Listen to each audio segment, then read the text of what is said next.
Blog Talk Radio. Shalom, Chabarim. Shalom, friends. Here at the fourth day of the Shabua, here the midway day of this strong raid, here Wisdom Wednesday. Here on the air and in the Irit, Wisdom Wednesday. We're at the 46th sabbatical study for this Shabbat strong, so I have some work to put in right here on the studies. You know, study to Shua and I self-approve. So here we have the 46th sabbatical study called Ikeb, if, because, the consequences of.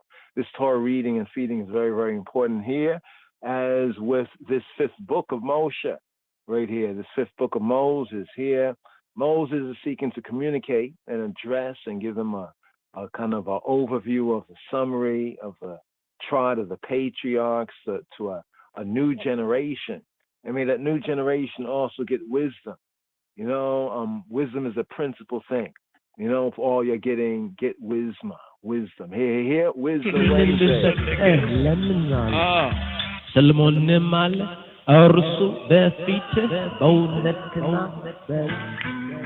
These are also the proverbs of Solomon, which the men of Hezekiah, king of Judah, copied out. So right here, Dennis, the Prince of Reggae, called the Prince of Reggae Brown, Dennis Brown. Interesting right here also, today's daily psalm. Got to put that into context. Today's daily psalm, we have Psalm 55. Today's daily psalm, according to royal order, is Psalm 55. Psalm 55. But here, first things first, wisdom. Let's get wisdom here. Dennis Brown, tune called Wisdom.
Salamta Beteseb.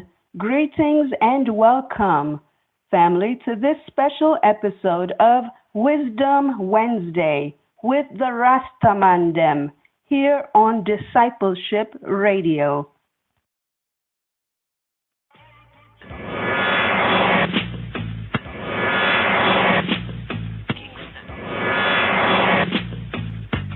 Out in the street, they call it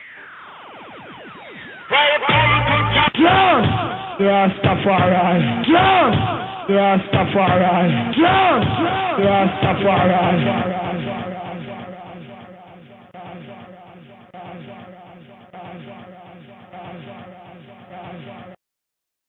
Psalm 94. O Lord God, to whom vengeance belongeth, O God, to whom vengeance belongeth, show thyself. Lift up thyself, thou judge of the earth, render a reward to the proud. Lord, how long shall the wicked triumph? How long shall they utter and speak hard things, and all the workers of iniquity boast themselves? They break in pieces thy people, O Lord, and afflict thine heritage. They slay the widow and the stranger, and murder the fatherless. Yet they say, the Lord shall not see, neither shall the God of Jacob regard it.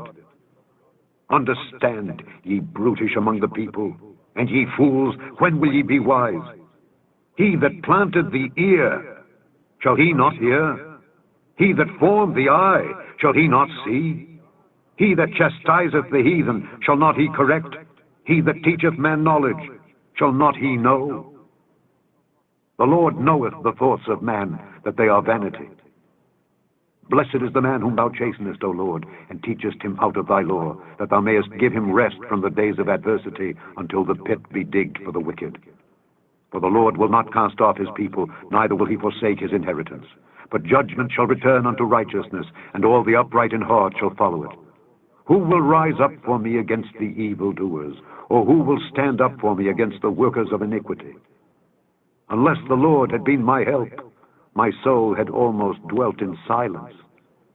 When I said, my foot slippeth, thy mercy, O Lord, held me up. In the multitude of my thoughts within me, thy comforts delight my soul. Shall the throne of iniquity have fellowship with thee, which frameth mischief by a law? They gather themselves together against the soul of the righteous, and condemn the innocent blood. But the Lord is my defense, and my God is the rock of my refuge. And he shall bring upon them their own iniquity, and shall cut them off in their own wickedness. Yea, the Lord our God shall cut them off.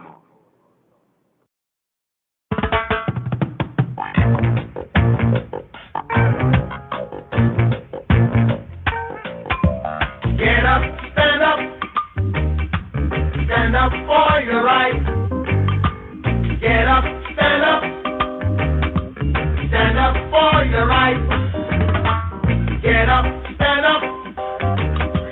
Stand up for your right. Get up, stand up.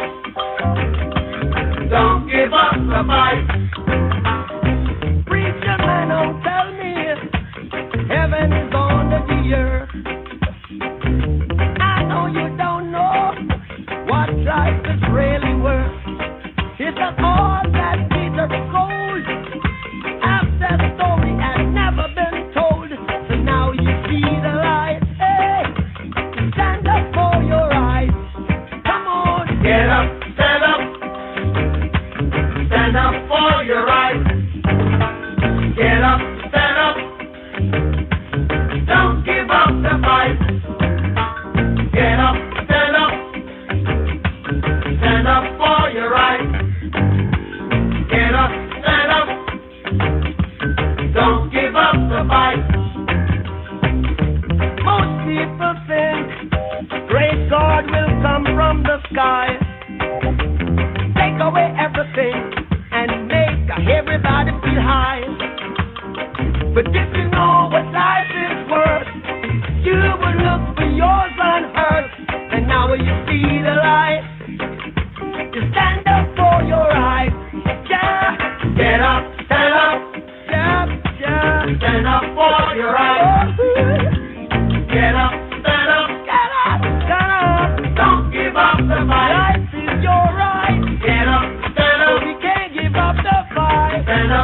your right. Lord, Lord, get up, keep us traveling on. Don't give up the fight. Yeah, we're sick and tired of your ism, kism, game, dine and go to heaven in Jesus' name, Lord. We know when we understand. Almighty God is a living man. You can fool some people sometimes, but you can't fool all the people all the time. So now we see the light. We gonna stand up for our rights. Yeah. So you better get up, stand up in the morning. Give it up, stand up for your rights. Stand up right now. Get up, stand up. Don't give up the fight. Don't give it up, don't give it up. Get up, stand up. Get up, stand up.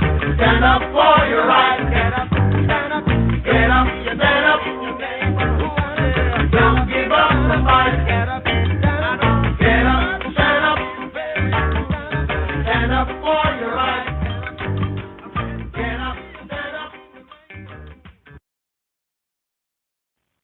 Correct me if I'm wrong though. The way I looked at it was that, it passed certain phases, during the civil rights, your music is pretty much the same thing what was happening then. Yeah. Now it seems to me that here, the fire of the revolution, the fire of changing for the better is gone. It's like they have accepted the fact and joined the existing system. Was happening then. Yeah. Now it seems to me that here, the fire of the revolution, the fire of changing for the better is gone. It's like they have accepted the fact and joined the existing system. Is that tricky,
and protect I coming in. You what my good brother culture got to say.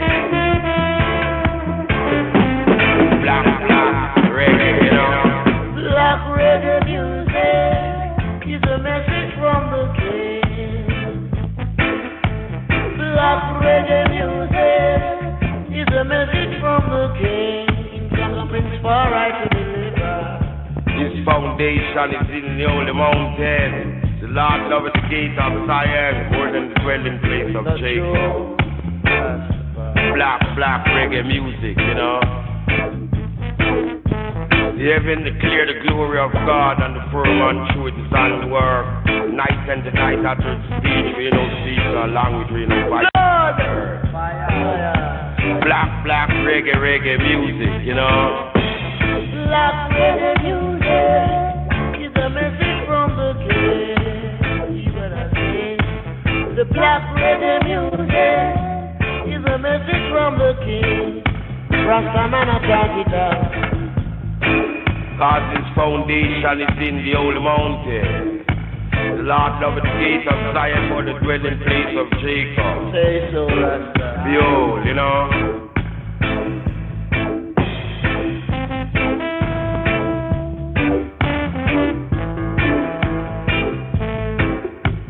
Black reggae music, you know.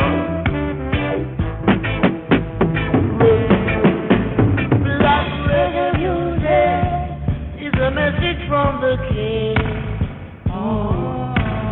Black reggae music is a message from the king.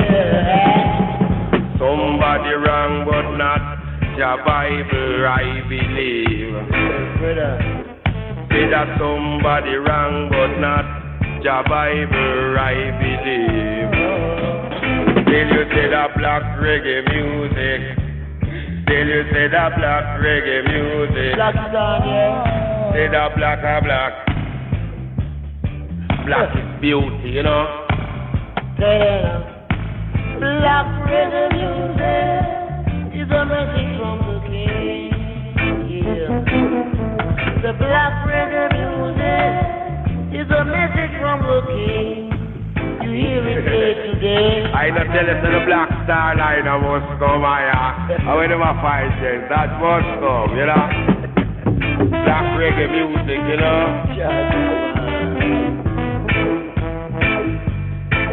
Let God rise and let his enemy be scattered. No, I'm not tomorrow. Please quiet, wax fill for the Persian of fire.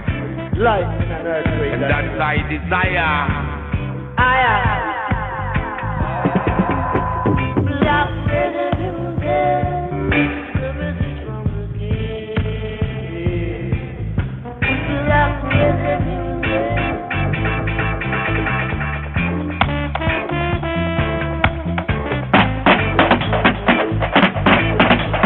Black reggae music is a message from the king. Black reggae music is a message from the king. Comes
The black reggae music is a message from the King. You hear it?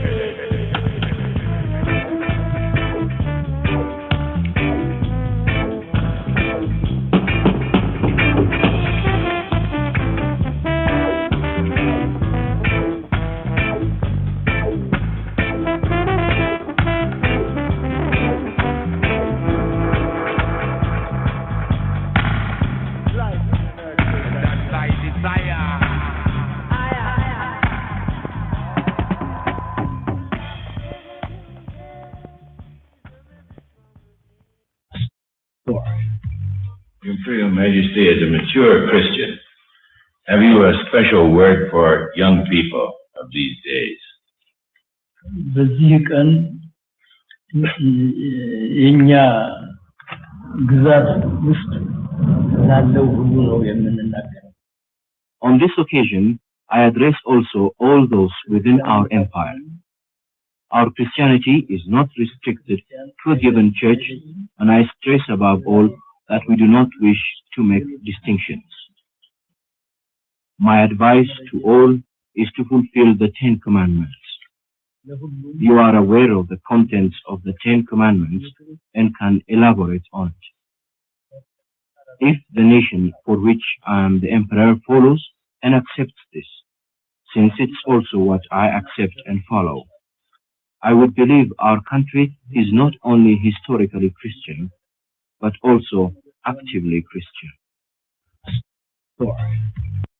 אנוכי אדוני אלוהיך, לא יהיה לך אלוהים אחרים על פניי.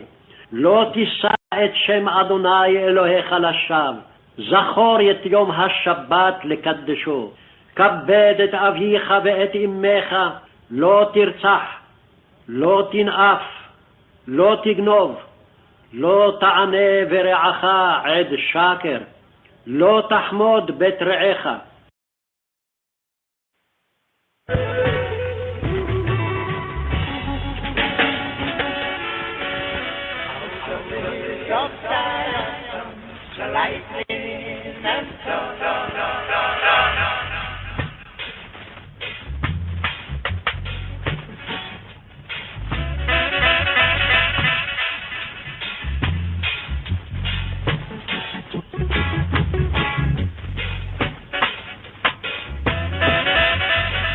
מזמור צד ד' אל נקמות אדוני, אל נקמות הופיע, הנשא שופט הארץ, השב גמול על גאים. עד מתי רשעים אדוני, עד מתי רשעים יעלוזו, יביעו ידברו עתק, יתאמרו כל פועלי אבן. עמך אדוני ידכאו, ונחלתך יענו, אלמנה וגר יהרוגו, ויתומים ירצחו. ויאמרו לא יראה ולא יבין אלוהי יעקב. בינו בוערים בעם, וכסילים מתי תשכילו. הנוטע אוזן הלא ישמע, אם יוצר עין הלא יביט. היוסר גויים הלא יוכיח, המלמד אדם דעת. אדוני יודע מחשבות אדם, כי המה הבל. אשרי הגבר אשר תייסרנו יה, ומתורתך תלמדנו. להשקיט לו מימי רע, עד יקרא לרשע שחת. כי לא יתוש אדוני עמו, ונחלתו לא יעזוב. כי עד צדק ישוב משפט, ואחריו כל ישרי לב. מי יקום לי עם מרעים, מי יתייצב לי עם פועלי אבן. לולא אדוני עזרת לי, כמעט שכנה דומה נפשי. אם אמרתי מה תרגלי, חסדך אדוני יסעדני. ברוב שר אפי בקרבי, תנחומך ישעשעו נפשי. היי חברך כיסא אבות, יוצר עמל עלי חוק, יגודו על נפש צדיק ודם נקי ירשיעו. ויהי אדוני לי למשגב, ואלוהי לצור מחסי. וישב עליהם את עונם, וברעתם יצמיתם, יצמיתם אדוני אלוהינו, אלוהינו, אלוהינו, אלוהינו, אלוהינו, אלוהינו, אלוהינו, אלוהינו, אלוהינו, אלוהינו, אלוהינו, אלוהינו, אלוהינו, אלוהינו, אלוהינו, HAILE, HAILE, HAILE, HAILE, HAILE, HAILE, HAILE, SELASSIE, HAILE.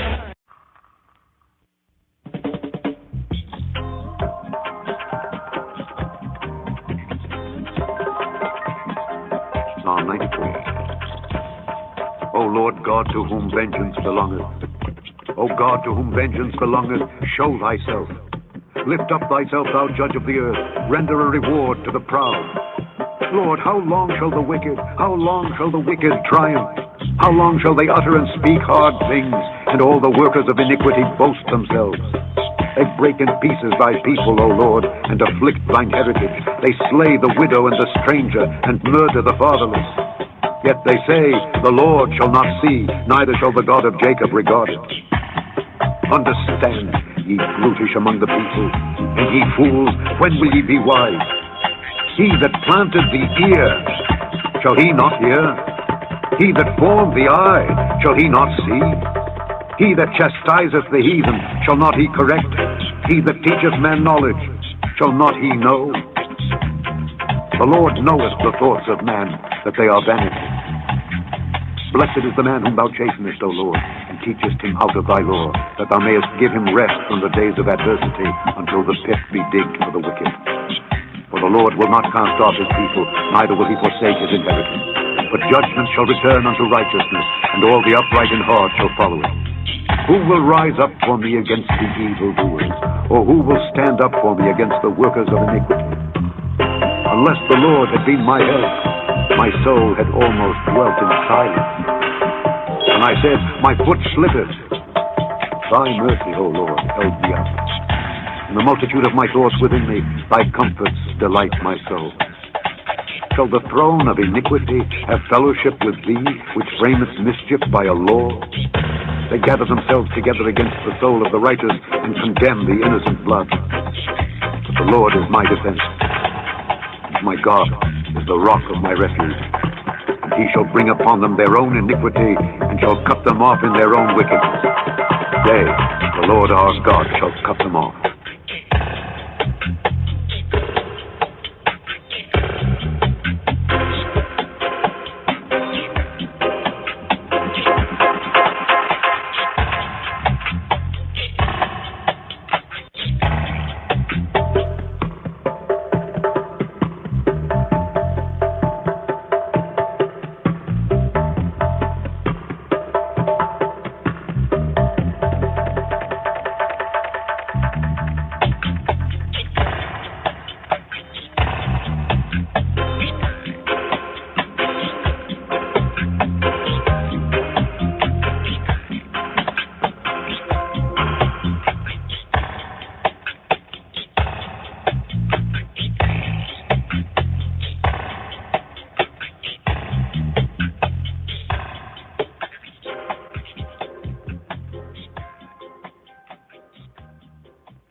about your road and change the land. About your road. Am I here? Then said he unto them, and said he unto them, and said he unto them, therefore, every scribe which is instructed unto the kingdom of heaven, the kingdom of heaven, the kingdom of heaven, the kingdom of heaven, the kingdom of heaven, the kingdom of heaven, the kingdom of heaven, the kingdom. Then said he unto them, therefore, every scribe which is instructed unto the kingdom of heaven, kingdom of heaven, kingdom of heaven, kingdom of heaven, kingdom of heaven, kingdom of heaven, kingdom of heaven, kingdom of heaven, kingdom of heaven, kingdom of heaven. Then said he unto them, therefore, every scribe which is instructed unto the kingdom of heaven is like unto a man that is an householder, which bringeth forth out of his treasure things new, and all new, and all new, and all new, and all new, and all new, and all new, and all new, and all things new, and all new, and all new, and all new. Sabbatical study, this I Rastafari sabbatical study for this Shabbat Strong. Shabbat Strong. Shabbat Strong. Questions. Rastafari sabbatical table talk right here. Some questions. Parasha questions here. First question: what does the word Wa'eta Hanan mean? Devarim, Deuteronomy 3:23.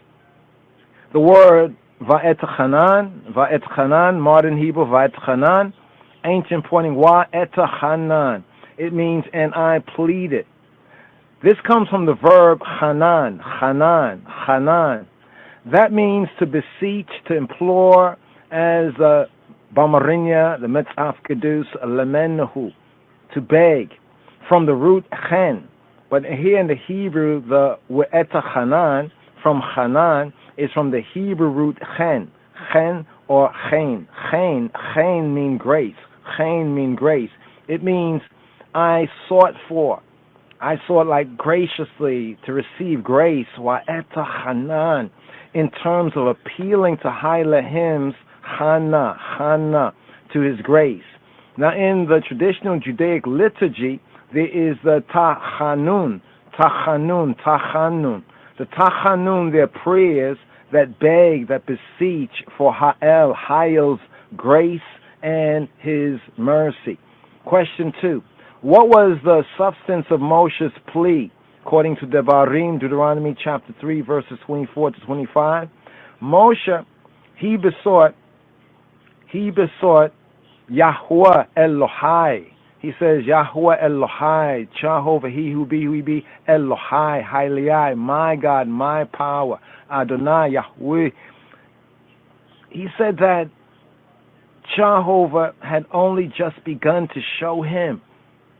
Check out the language. He said that Jehovah had only just begun to show him his greatness and his mighty hand. And therefore he begged to enter the land, to see Yahweh Jehovah's promises, his yea, his amen fulfilled. Despite his earlier uckery, his chatiyat, his being caught lacking at Meribah, at strife. Numbers chapter 20, verse 2 to 20. Question 3. Why did HAILE him refuse Moshe's plea in Deuteronomy chapter 3, verse 26? Well, he seemed to blame Ha'am. It seems as though Moshe seems to have blamed Ha'am, Jah people, for his trouble. We can see this from the previous Deuteronomy chapter 1, verse 37, and also here, Deuteronomy chapter 3, verse 26. Though the account in Bamidbar in Numbers chapter 20, verses 2 to 20, it seems to suggest that Moshe had acted presumptuously, as well as in frustration. He got aggy. They got his goat, but the goat was no good to reverse Jah's decision. So when we look at Numbers chapter 20, verses 2 to 20, it seems as though Moses had acted presumptuously. He directed his frustration to the people. He didn't speak to the rock. Question 4. According to the Judaic tribe, how many times did Moshe appeal to Ha-Elohim, HAILE? According to the Judaic tribe, we look at the gematria. We look at the alphanumerics, we look at the Hebrew science, the mathematics that Mathematica. The gematria of the Hebrew words Va'etachanan or Wa'etachanan is 515. The same as the Hebrew word for prayer, tefillah, also according to the Hebrew science of the numbers, the Mathematica, the gematria, is 515. Now, this seems to suggest that Moshe may have offered no less than 515 supplications, begging, beseeching, asking over and over to be allowed into the land. Question 5. Even though Moshe's plea was denied, HAILE made what concession in Devarim, Deuteronomy chapter 3, verse 27? In fact, just a little pause here to the previous question, a little additional here from HaTorah. It seems as though when Yahuwah said, like, enough, don't ask me no more, it seems to imply that he was continually asking. We get a note right there in HaTorah, but he was begging, in other words. But even though Moses' plea was denied, HAILE made what concession? What concession was made to Moshe? Well, Moshe was allowed to see, seen, see the land from the top of Har Pisgah. Pisgah in the Hebrew comes out to mean like cleft, from the mountain of the cleft. This is thought to be another name for Mount Nebo. It is also called Mount Abarim. Abarim. And the Abarim is a range of crossing. The Hebrew word Ibri, Hebrew as Abraham is called Ha-Ibri, Hapri, Haperu, Ha-Ibri, Hapri. It shares the same root, the Abar. They will get Hebrew to cross over, right? To transcend, to cross over, Abar. Question 6, what role was given to Yehoshua ben Nun, son of Nun? Deuteronomy chapter 3, verse 28. He was to be appointed as the one who would lead. He would be the new, you could say, leader, right, of Yisrael, Yasharallah. He would lead Israel to inherit the land. Question 7. What is the, quote, valley opposite of Beit Peor? According to Deuteronomy chapter 3, verse 29. Beth Peor, Beit Peor. It might have been the place near Pisgah where Balaam attempted to curse Yisrael, Yasharallah, in Numbers chapter 23, verse 28. The Moabites also worshipped Baal, right, Baal, by the name of Baal Peor, by the name of the Lord, or the husband, the owner, Lord, husband of the opening. So the term Baal also is used elsewhere in Hebrew, but in this case they took this particular word, you know what I mean, for their conception of whatever they were worshiping. The Baal Peor, the Lord, the husband, the pimp of the opening, in Numbers chapter 25, 1-5. Question 8. What is the difference between a statute called a hok, right, and a rule, mishpat? What is the difference between what's known as a statute or an ordinance called a hok and a rule or a judgment known as a mishpat, mentioned in Deuteronomy chapter 4, verse 1? Well, a hok, the hok, remind me of the hek shaus, right? The hok, right, a statute is an inscribed, something that from the ancient times was engraved, inscribed. It's called a divine decree or a fiat, like let it be, like amen, let it be. Whereas a rule, right, is a judgment. A rule is a judgment determined by reason, vis-a-vis ha-Torah, the mishpat. Question 9. What does the word Shema, what does the word Shema mean? Deuteronomy chapter 4, verse 1. Shema, it means to hear, in the sense of obeying, in the sense of feeling and obeying. It is most famously used in the great commandment we have in Deuteronomy chapter 6, verse 4-6, which otherwise is known as the Judaic, the Hebraic, the Shema Yisrael. Question number 10. Why are the people to obey Moshe's teaching? Why are they to Shema, to hear, Shema, to feel it, Shema, to obey Moshe's teaching, Moshe's Talmud of the Torah, according to Deuteronomy chapter 4, verse 1, that they might live and take possession of the land that Yahweh gave to them. Question 11. Why did Moshe forbid changing even one word from his writing, according to Deuteronomy chapter 4, verse 2? Moshe sought to ensure the integrity of the Sefer HaTorah, of the book of the Torah. That is, the final compilation of his teaching before Moto, before his death. Since Moshe, he received the mitzvot, the mitzvah, the commandments from Ha-Elohim. Keeping Moshe's words, Devarim, is the same as keeping HAILE words. Now, when people talk about the Moses, how can you write about his death? They obviously can't read with comprehension. We can see the areas that is directly from what Moses wrote in those scrolls in the Sefer HaTorah, and the narrative that was followed up by the Levites, Looong, the priests, who were given the copies that Moshe wrote, as well as Yehoshua ben Nun. Question 12. What was the incident? What was the incident of Baal Peor in Numbers 25, mentioned in Deuteronomy 4 and 3? It was a case of idolatry, sponsored by Balaam. In other words, the people who can't be cursed. Remember, Balaam, he knew Yahuwah, all right? But Yahuwah said, "Don't curse his people; they are blessed." Yet he was greedy for filthy lucre. You know, he was not a false prophet so much so, but he was a prophet for hire, right? He used his gifts, you know, his higher gifts in low down, dirty ways. But because he couldn't get that reward for his divination, and because Balak was upset that he couldn't do what he called him to do, there's a teaching of Balaam, right? So Balaam basically revealed the highest spirituality that was going on. Balaam said, yeah, I wanted to get that dolo, that money, that filthy lucre, but I know Yahuwah. And Yahuwah, he had this Malak Panayo, the angel of the present, pre-incarnate Yeshua, was about to kill me. If it wasn't for my jackass, for my donkey, she saved me. So here's what it is.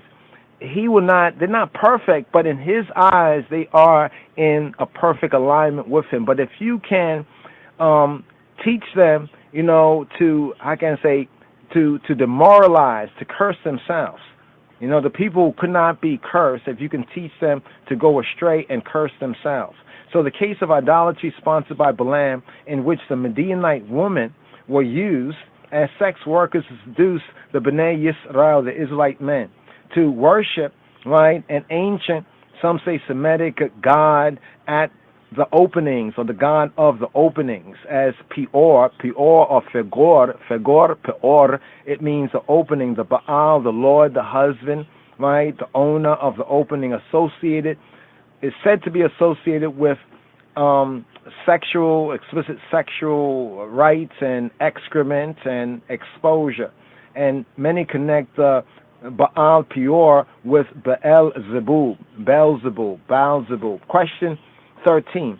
What reason or reasons were given to keep the Torah, the direction instruction that Moshe had taught, according to Deuteronomy chapter 4, verses 5 to 8? Observance, shamar, to guard, to hedge, to observe. Observance of these would lead to chokmah, will lead to mama, will lead to wisdom, as Robbeinu Yeshua HaMoshiach said that wisdom is justified by all of her children. Observance of these will lead to chokmah. This is what Shlomo HaMelech said in his book Mashal, in the Mashal, Mishlei Shlomo. You know, that reverence of Yahweh, right, is the beginning, you know, of wisdom and understanding Bina, right? And it's interesting because these two, we could say, attributes are the divine feminine attributes of he who be, Chokmah, and Bina, and understanding, overstanding in the sight of all people. That in turn will glorify. This is what will glorify Yahweh Elohei Yisrael, he who be Jehovah, the Elohim of Israel, and provide a testimony of Hakmato, of his wisdom from above. 14, question 14. What does Moshe mean when he says, quote, keep yourselves diligently in Deuteronomy 4 and 9? What does he mean, Chabarim? He means to consciously, right? Zakor, to remember, Zakor, to remember what HAILE has done for them. This focuses on education, chinuach, is we get Hanok, to initiate, or chinuach, education, initiation, and especially with educating banim, sons, children, in the truth, in ha-emet, in the emet. Quote, make these things known to your children and grandchildren, to your sons and your sons' sons. Question 15. What especially does Moshe seek the people to remember in Deuteronomy chapter 4, verses 9 to 12? Moshe, he sought for parents, especially fathers, to make sure their children, especially their sons, remembered Har Sinai, the Mount Sinai experience. This was to be a vivid memory with images of Jah people at the foot of the mountain, burning the mountain that was burning with fire. Fire, as it says, quote, to the heart of Shemayim, to the heart of the place of the celestial waters, and the sound of the voice, the call of Yahweh, of Jehovah speaking from the midst, the very midst of the fire, the very midst of Ha-Aish, the very midst of the fire. Fire. Yes, I got a couple more minutes right here. Seek to go through this, but just once again, remember the teaching of His Majesty.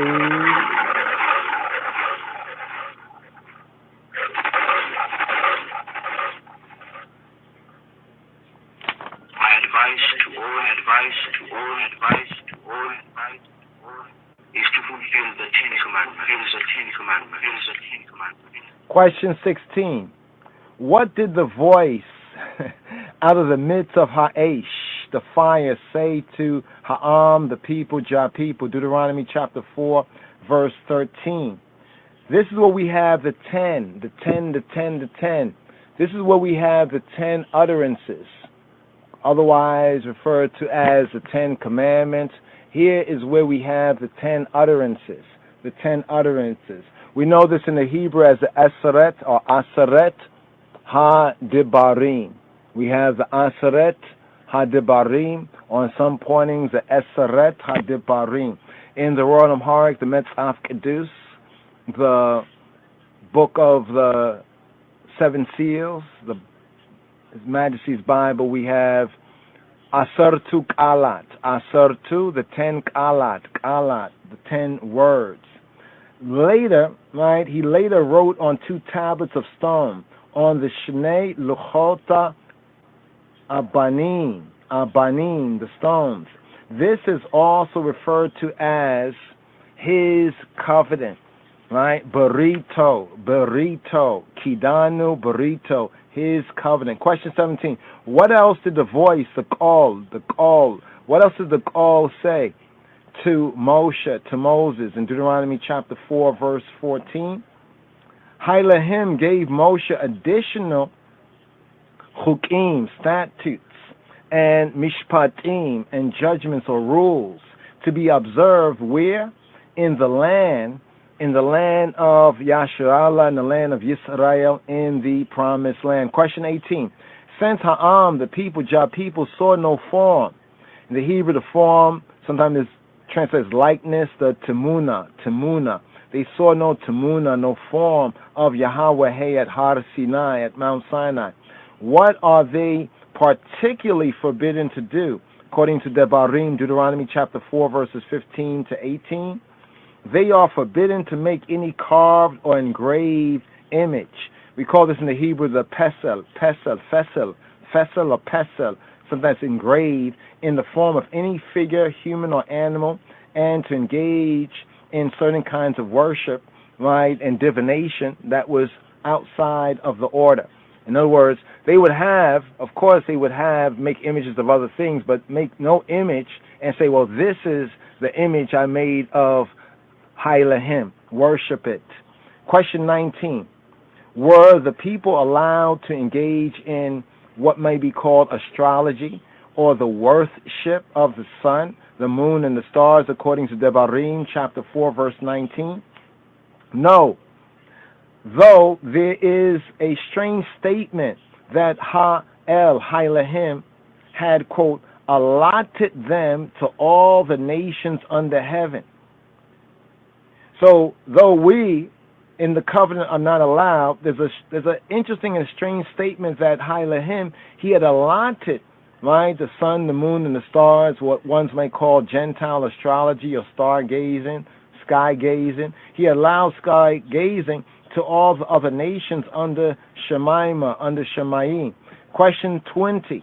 What image does Moshe use to describe Yisrael, Israel's, the Beta Israel's servitude in Mitzrayim, in Egypt, in Kemet, if you please, in Deuteronomy 4:20?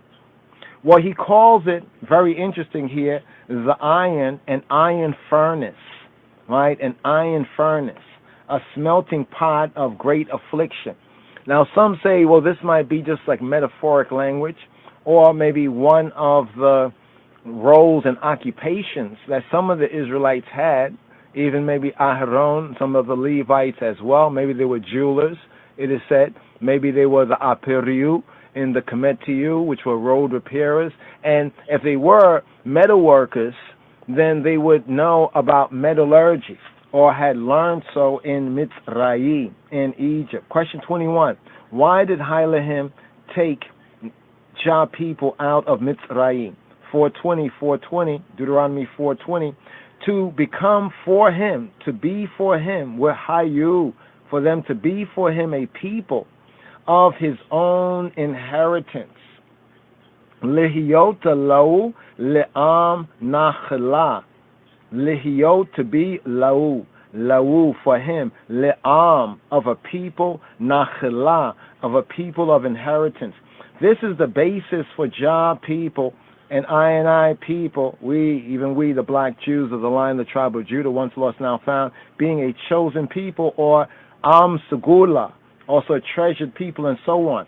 Now compare this to 1 Peter chapter 2, verse 9, and note that the word for inheritance, nachla, right, is also used to describe the land that Yahweh gave to Amo Yisrael, to the people of Yasharallah.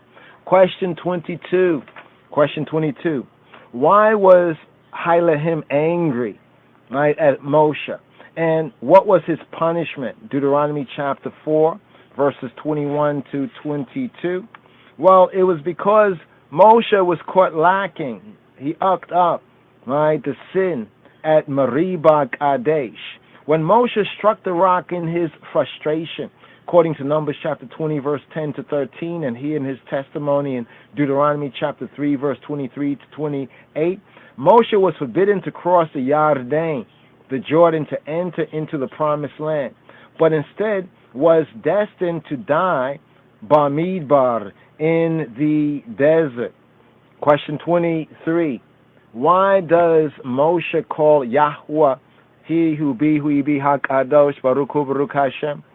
Why? Why does he call him Eish Okla? He calls he who be, who he be, he calls him Eish. Eish is fire, and Okla is a eating, like a eating fire. Why does he call him a eating fire, a consuming fire that eats?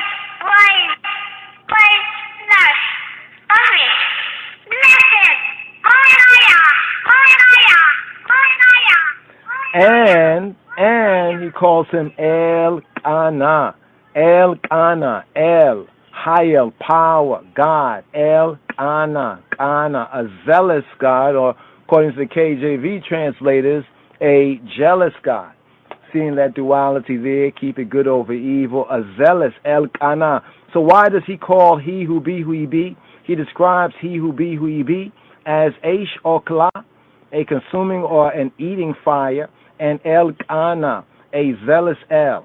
Why? Well, these metaphors, they suggest that HAILE is both indescribable and passionately concerned with our love for him.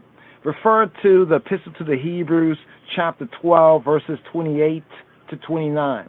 Ha'esh, the fire, the isat that consumes, that eats up, will eat up all things that are not approved by Abinu Sheba Shemayi, by our heavenly Av, our heavenly Father. Question 24. What punishment will come to Amo Yisrael if they forsake Yahweh, according to Deuteronomy chapter 4, verses 25 to 29? Well, they will be decimated. It's interesting. Just say this here and listening, even again, right, in this season and time, it says that you will be, if you keep my words that I command you, I will make you high above all nations. That means that conversely and vis-a-vis, seeing that our ancestors did not, this is the reason why it seems to be we are temporarily lower than all nations, and in a sense not even a nation as they are nations. So the punishment, they will be decimated and exiled from the land and scattered among all nations, scattered among the nations. Here. What promise did Jah give Jah people for the latter days, according to Deuteronomy chapter 4, verse 29? Even during the tribulation of the Acharit, Ha-Yamin. Acharit, the after, Ha-Yamin, the days after, the last days, the latter days. If, the key. If Jah people would seek Yahweh, he who he be, his divine majesty, they would find him.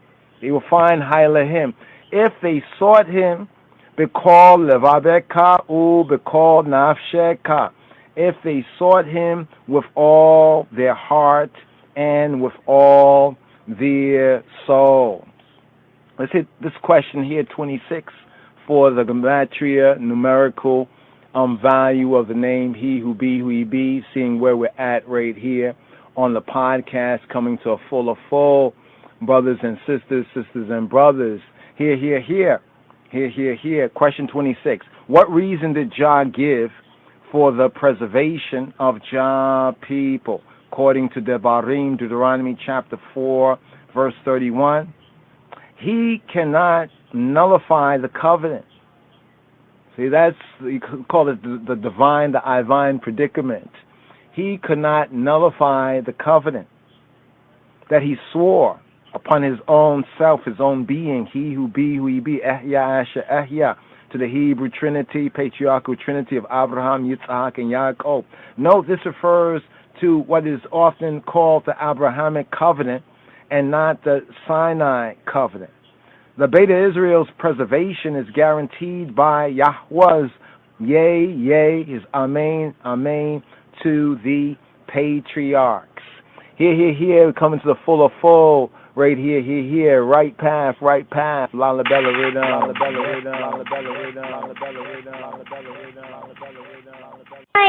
Wise, lush, perfect, blessed, Messiah. Be aware of temptation, so you can see it when it comes. Look to the path of righteousness, for such is the way. Where you are?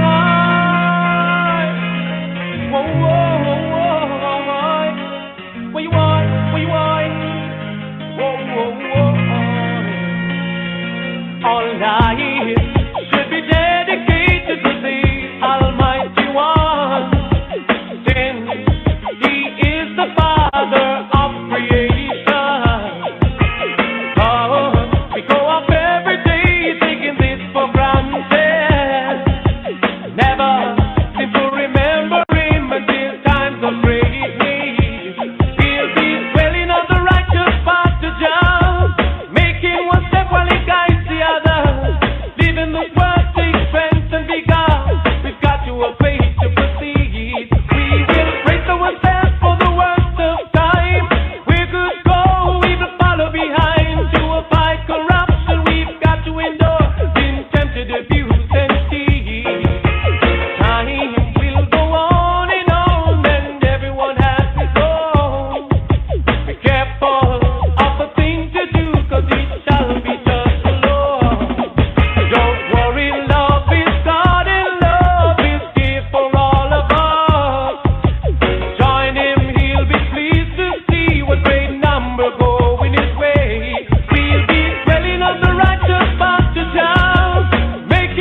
life should be dedicated to the Almighty One.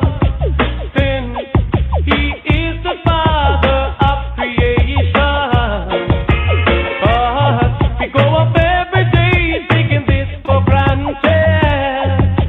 Never seem to remember Him until times of great need.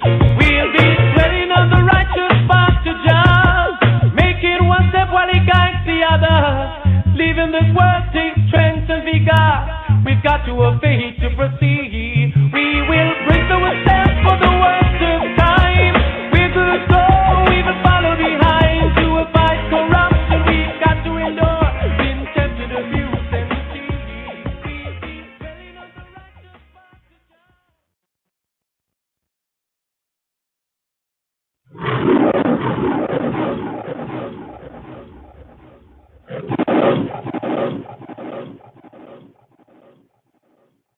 My advice to all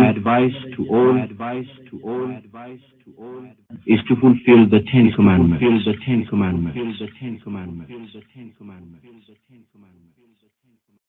You are aware of the contents of the Ten Commandments and can elaborate on.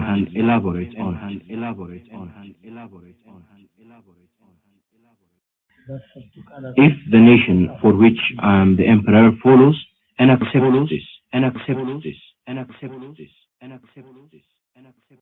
since it's also what I accept and follow.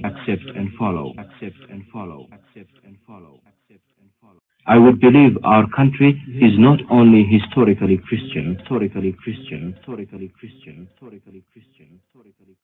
but also actively Christian.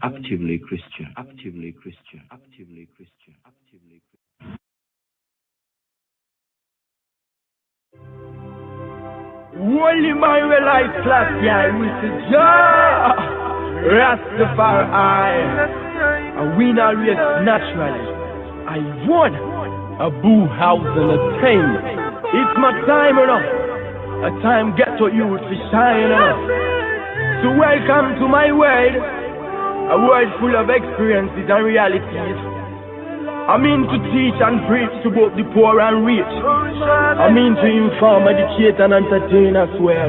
But before that, let's acknowledge the presence of the Almighty. El Shaddai, El Shaddai, Elohim Adonai. Show to the day by the power of the name. El Shaddai, El Shaddai. Come Adonai, we will praise and live.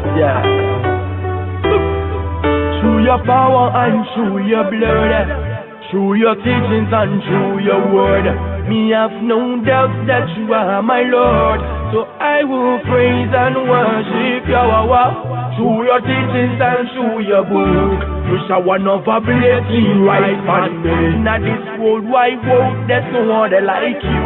So I will never replace you. El Shaddai, El Shaddai, Elohim Adonai. Angels feel the same by the power of the name. El Shaddai, El Shaddai. Come, no, none. We will praise and lift you, man. El Shaddai. You stay with me. True, what's my hustle? My Lord is my Savior. True, what's my struggle? He is my armor. In my battle, He made me conquer, so we gave Him the mantle. King of kings, Lord of lords, stripe of Judah and the conquering lion. Bonani Mada, Bonazi Ago, Yabustele, Moko Beni Samako, El Shaddai, El Shaddai, Elohim Adonai. It's two angels sing the same by the power of the name. El Shaddai, El Shaddai. Come na Adonai, we will praise and lift you high. El Shaddai. Open up my eyes to see your works, them. Open up my ears to hear your voice, them. Not forgetting my nose for the sense of smell. Open on my lips so that I can tell them. Give me more strength to do your work. Strengthen my heart to worry your faith. Give me more life to witness the blessed day. Open up my mind for me to understand.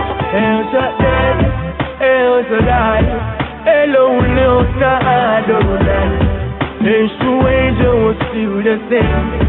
By the power of the name, El Shaddai, El Shaddai, El Kakam Adonai.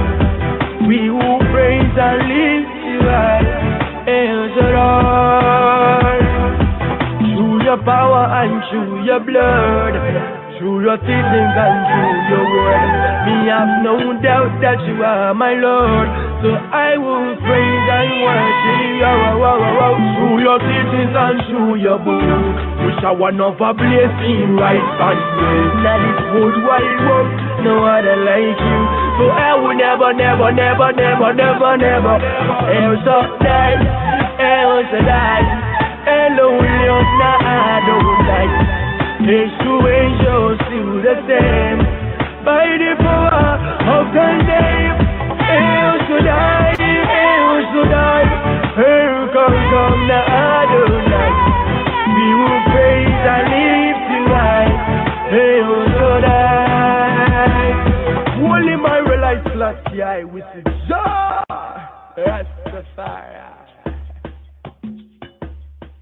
El Shaddai, El Shaddai, protect our night, every day we cry. We no want a marrow nor a skull fi fly. Praise the Most High. El Shaddai, El Shaddai, protect our night, every day we cry. We no want a marrow nor a skull fi fly. Praise the Most High. Believe me. Know him, Elohim.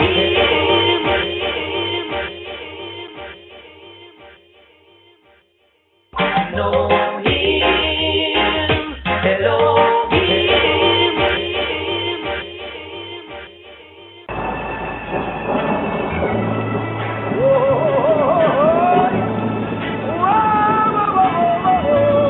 Born again, Shalom Chaverim. Here we have today's daily psalm. We have Psalm 9 according to the royal order of Ethiopian Hebrews, after the order of Melchizedek, the righteous king, even the King of Kings, Qedamawit, HAILE, SELASSIE, HaKadosh, Baruch Hu, Baruch Hashem, Hashem, Hashem, Hashem, Hashem, Hashem.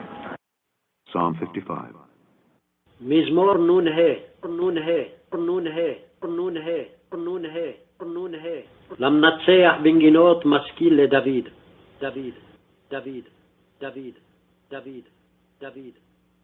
Give ear to my prayer, O God. האזינה אלוהים תפילתי And hide not thyself from my supplication. ואל תתעלם מתחינתי. Attend unto me and hear me. הקשיבה לי וענני. I mourn in my complaint and make a noise. אריד בשיחי ואהימה.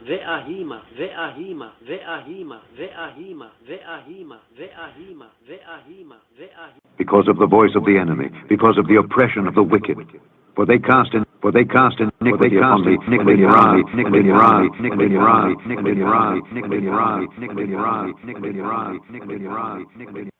upon me,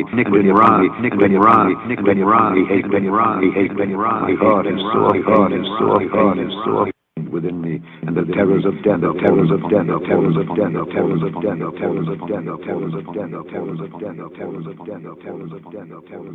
fearfulness and trembling are come upon me, and horror hath overwhelmed me. And I said, oh, that I had wings like a dove, like a dove.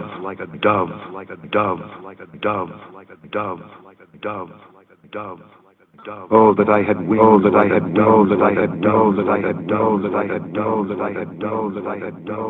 wings like a dove.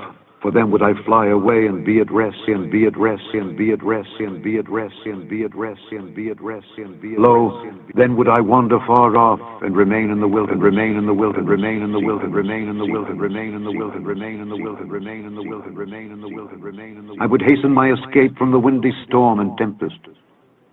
Destroy, O Lord, and divide their tongues, for I have seen violence and strife in the city. Day and night they go about it upon the walls thereof. Mischief also and sorrow are in the midst of it.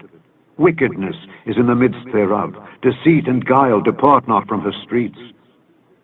For it was not an enemy that reproached me. Then I could have borne it. Neither was it he that hated me that did magnify himself against me. Then I would have hid myself from him. But it was thou, a man, mine equal, my guide and mine acquaintance. We took sweet counsel together, and walked unto the house of God in company.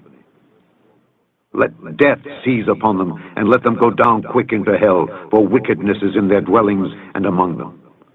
As for me, I will call upon God, and the Lord shall save me. Evening and morning and at noon will I pray and cry aloud, and he shall hear my voice. He hath delivered my soul in peace from the battle that was against me, for there were many with me. God shall hear and afflict them, even he that abideth of old. Selah, Selah, Selah, Selah, Selah, Selah. Because they have no changes, therefore they fear not God. He hath put forth his hands against such as be at peace with him. He hath broken his covenant. The words of his mouth were smoother than butter, but war was in his heart. His words were softer than oil, yet were they drawn swords. Cast thy burden upon the Lord, and he shall sustain thee. He shall never suffer the righteous to be moved. But thou, O God, shalt bring them down into the pit of destruction. Bloody and deceitful men shall not live out half their days. But I will trust in thee, trust in thee, trust in thee, trust in thee, trust in thee, trust in thee, trust in thee, trust in thee, trust in thee. And so here, today's daily psalm. Today's daily psalm means mornon, hey, means mornoon, hey. Psalm 55. Psalm LV. Its theme is treachery denounced. Treachery denounced. It's a full psalm here. Has some key verses here I'd like to touch on right here for this Wisdom Wednesday right here. But first this place that Dawid is in. It's like a bloody, what a bloody city come out of her. For her sins have reached unto heaven, that ye be not partakers of her sins. Come out of her, my people. Come out of her, my people. Come out of her, my people, my people, my people.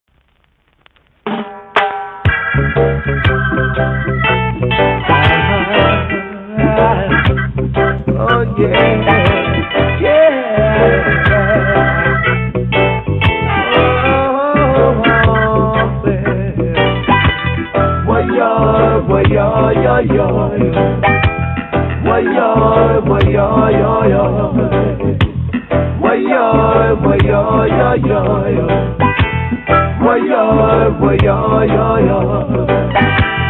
Woe be unto the bloody city that is filled with liars, robbers, and thieves.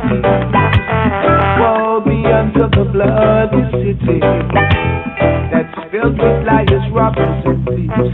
Depart from evil and do good. Depart from evil and do good. Yeah. Just look upon the faces of man to see if there was anywhere there. No, not one. No, not one.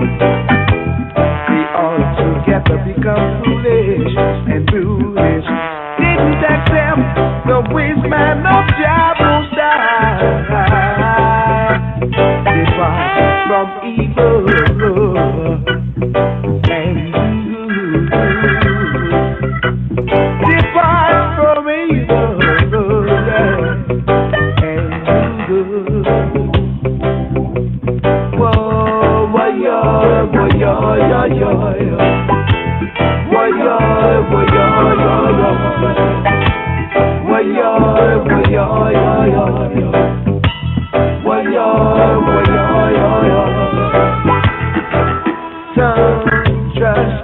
chariots, some trust in horses, some trust in silver, some trust in gold.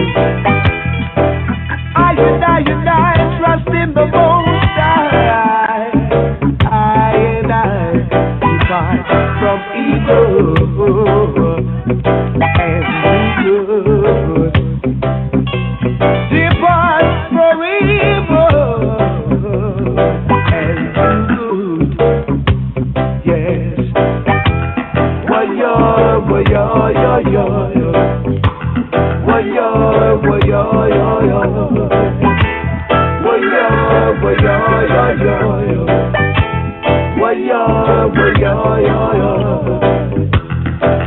Therefore you trust in medicine, get the love for humanity. Therefore you trust in medicine.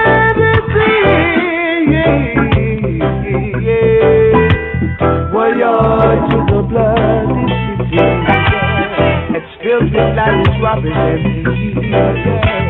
Woe be unto the bloody city, that's filled with lions, robbers, and thieves. Wa-yo.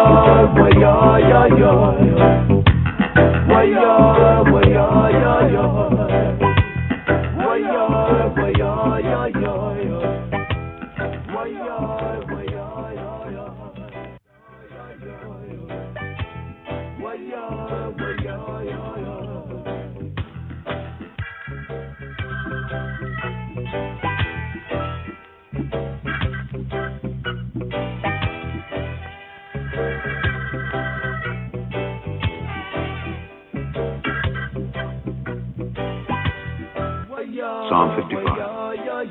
מזמור נ"ה. המנצח בנגינות משכיל לדוד.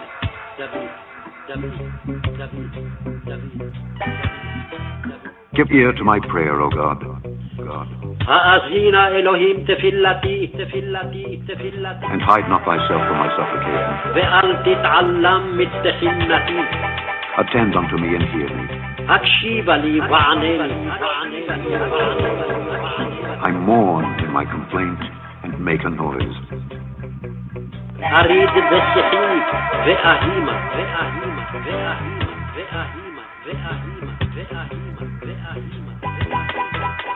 Because of the voice of the enemy, because of the oppression of the wicked.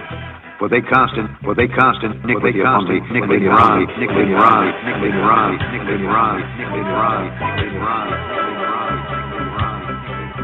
upon me, God is sore within me. The terrors of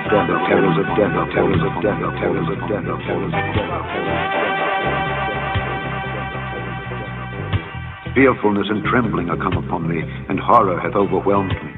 And I said, oh, that I had wings like a dove.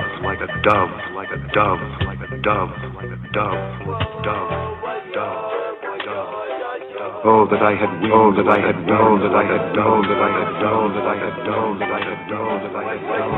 wings like a dove. For then would I fly away and be at rest, Lo, then would I wander far off and remain in the wilderness,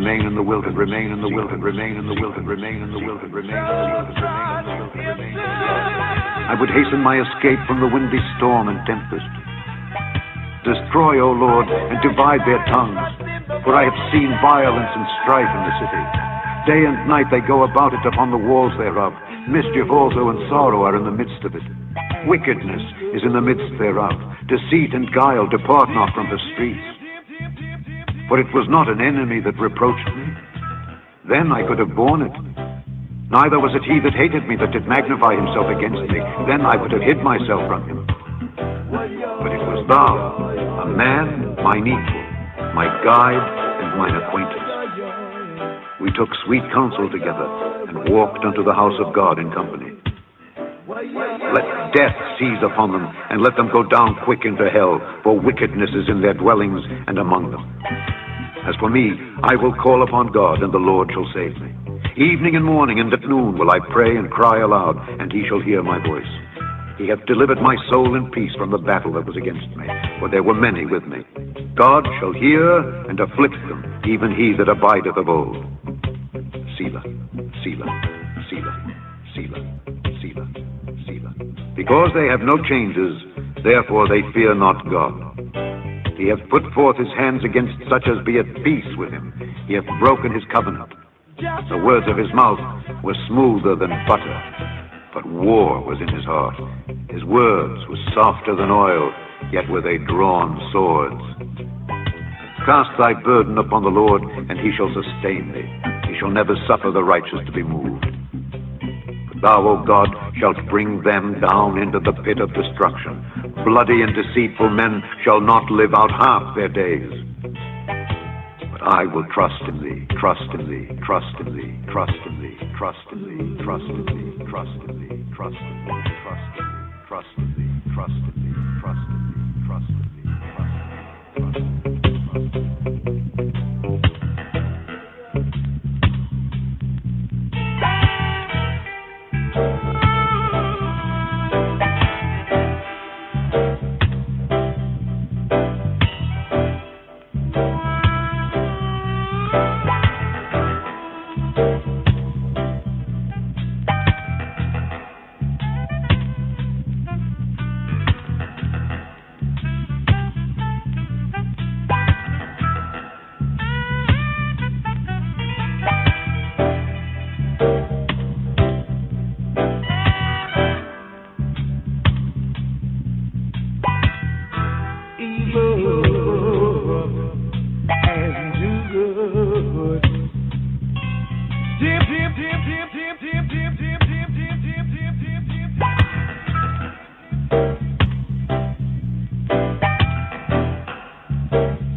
Warrior to the bloody city, it's filled with liars representing peace. Woe be unto the bloody city, that's filled with liars representing peace.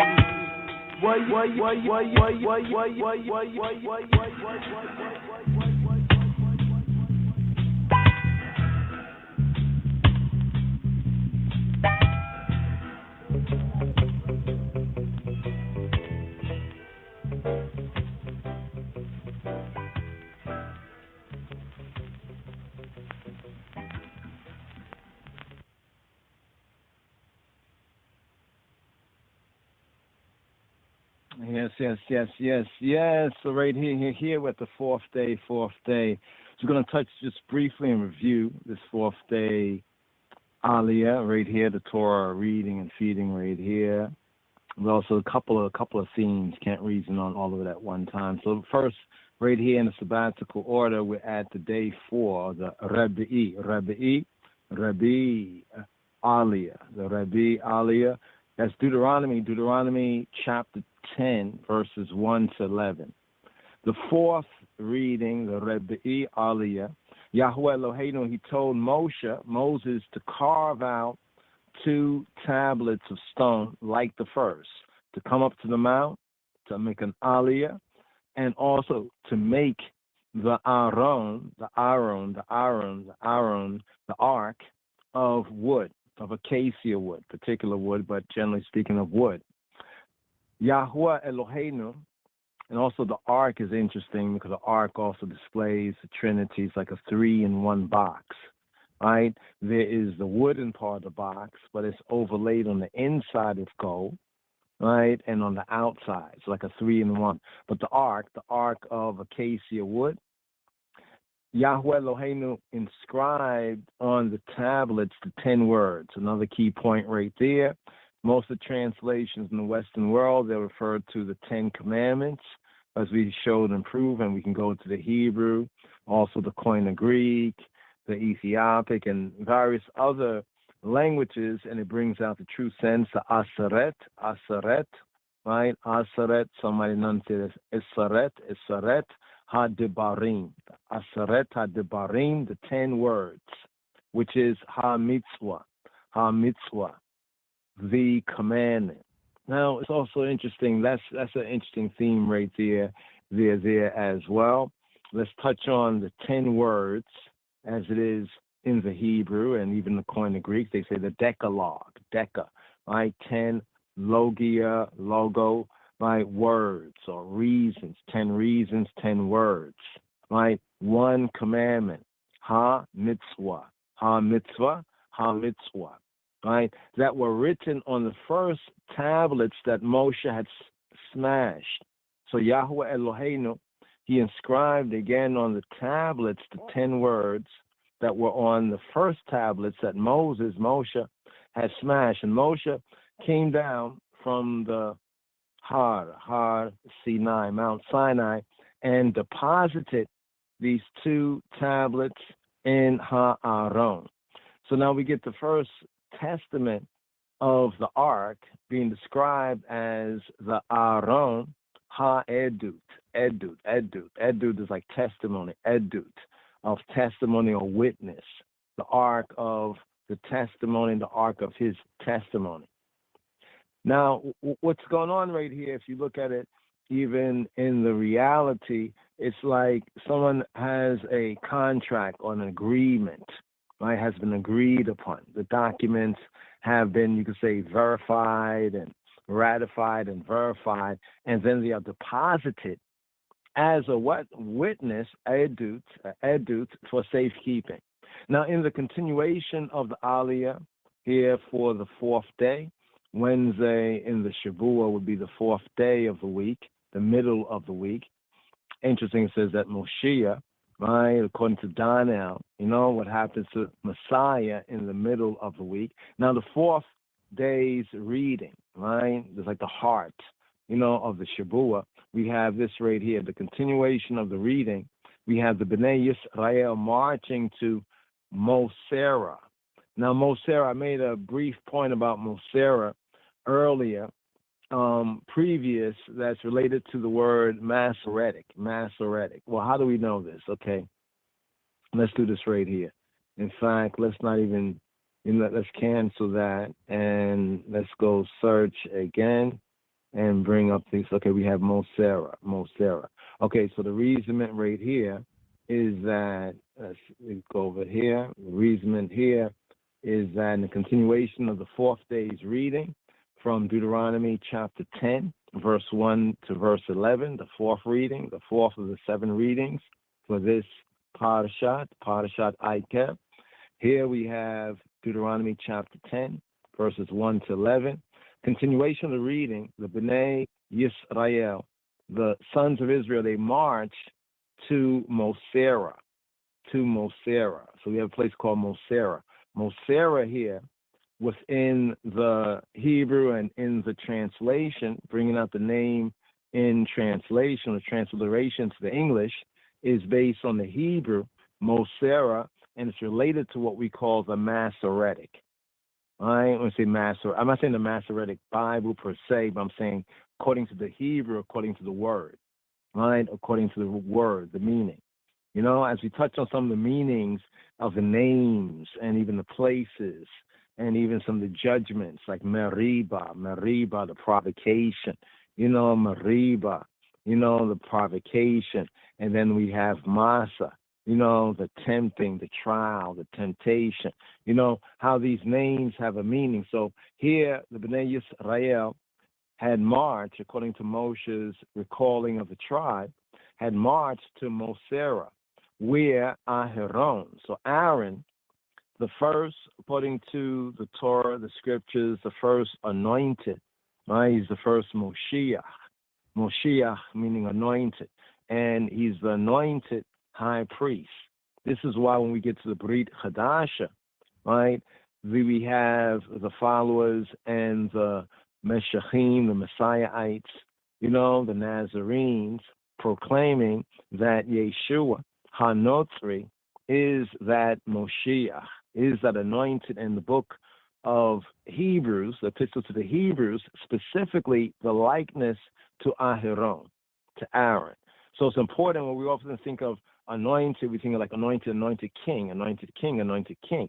But in the order in the scripture, it is actually, right, it is actually here for the Bnei Yisrael, the Israelites. The only other priest that we have within Bereshit, within Genesis, within the Hebrew scriptures, is Malkiah Tzedek. And he is said to be a priest and a king. Now, no doubt he is anointed, but we read of no anointing or connection of anointing there. So specifically, he is not called anointed. Because some would say, well, before Aaron there was Malkiah Tzedek, no doubt about it. But here, within the context of the Hebrews and the Israelites, and within light and foresight of the Brit Chadasha, the new or the renewed covenant, it's important to make this connection.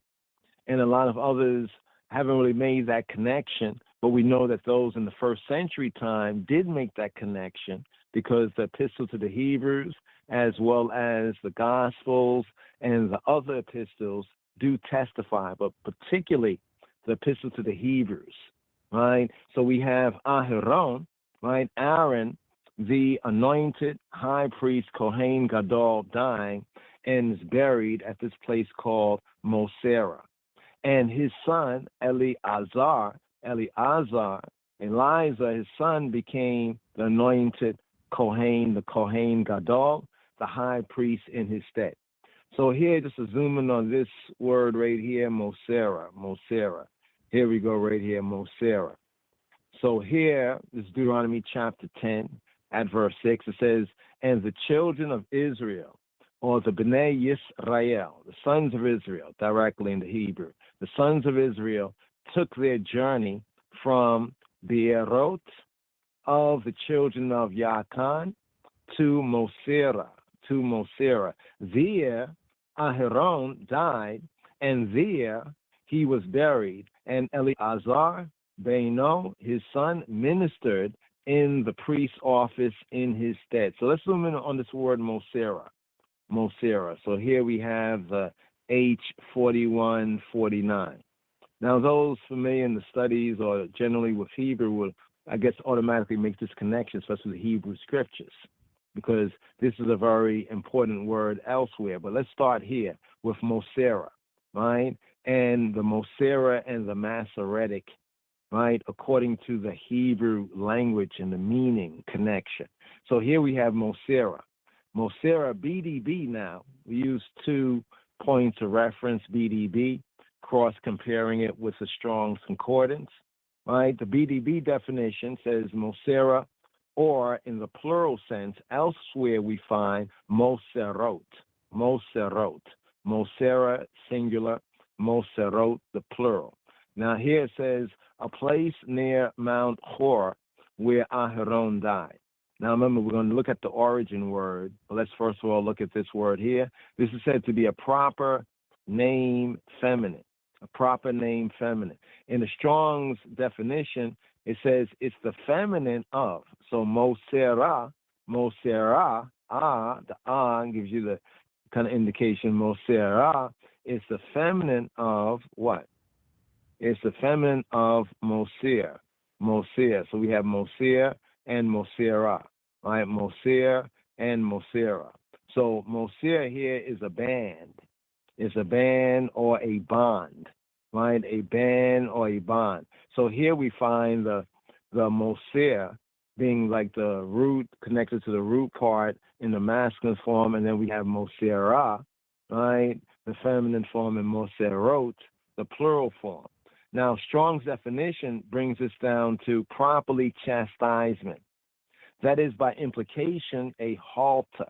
In the figurative sense of the Hebrew, the spirit of the Hebrew is a restraint, and often brought out in translation as band or bond. But now we already went to the underlying root word there. Let's close this for one moment and go back to Moserot, right? Mosera or Moserot. So we find that this place in the Midbar or the desert, the wilderness, is called Mosera and also Moserot, right? Correction, the singular sense, Mosera, Mosera, Mosera, correction, Moserot, Moserot, Moserot, Moserot, corrections, right? So getting once again to the root right here, a bond, a band. So that was the Mosera, the feminine form of the word, right? Connected with the Moser, band or bond, the noun masculine. But then it's from the H3256 linguistically, right? Linguistically, we have this word from Yasar, Yasar, Yasar, right? Yasar, BDB has it as to chasten, discipline, instruct. To chasten, discipline, instruct, admonish. You know what I mean? You know, any father that loves his son, his child, chastens or admonish, and no chastisement or admonishment for the moment is pleasant.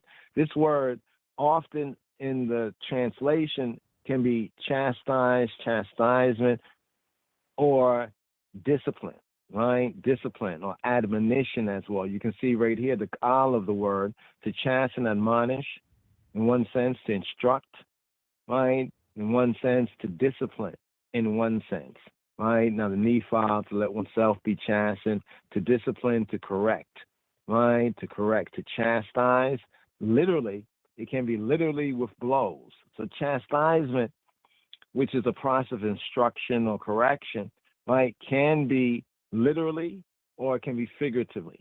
In the literal sense, chastisement is with blows. In the figurative sense, you see where it says with words, and hence the idea of disciplining or instructing, right? In other words, one who cannot be disciplined or instructed with words, like they say, it might come to blows. But here we have this interesting word also found elsewhere in the scripture, like the Proverbs, Musar, Musar, instruction. Those who hate Musar, Musar, from the same Moser, Mosera. So I thought this was interesting right here, you know, and then over here, just to prove this particular point right here, let's come out of this momentarily.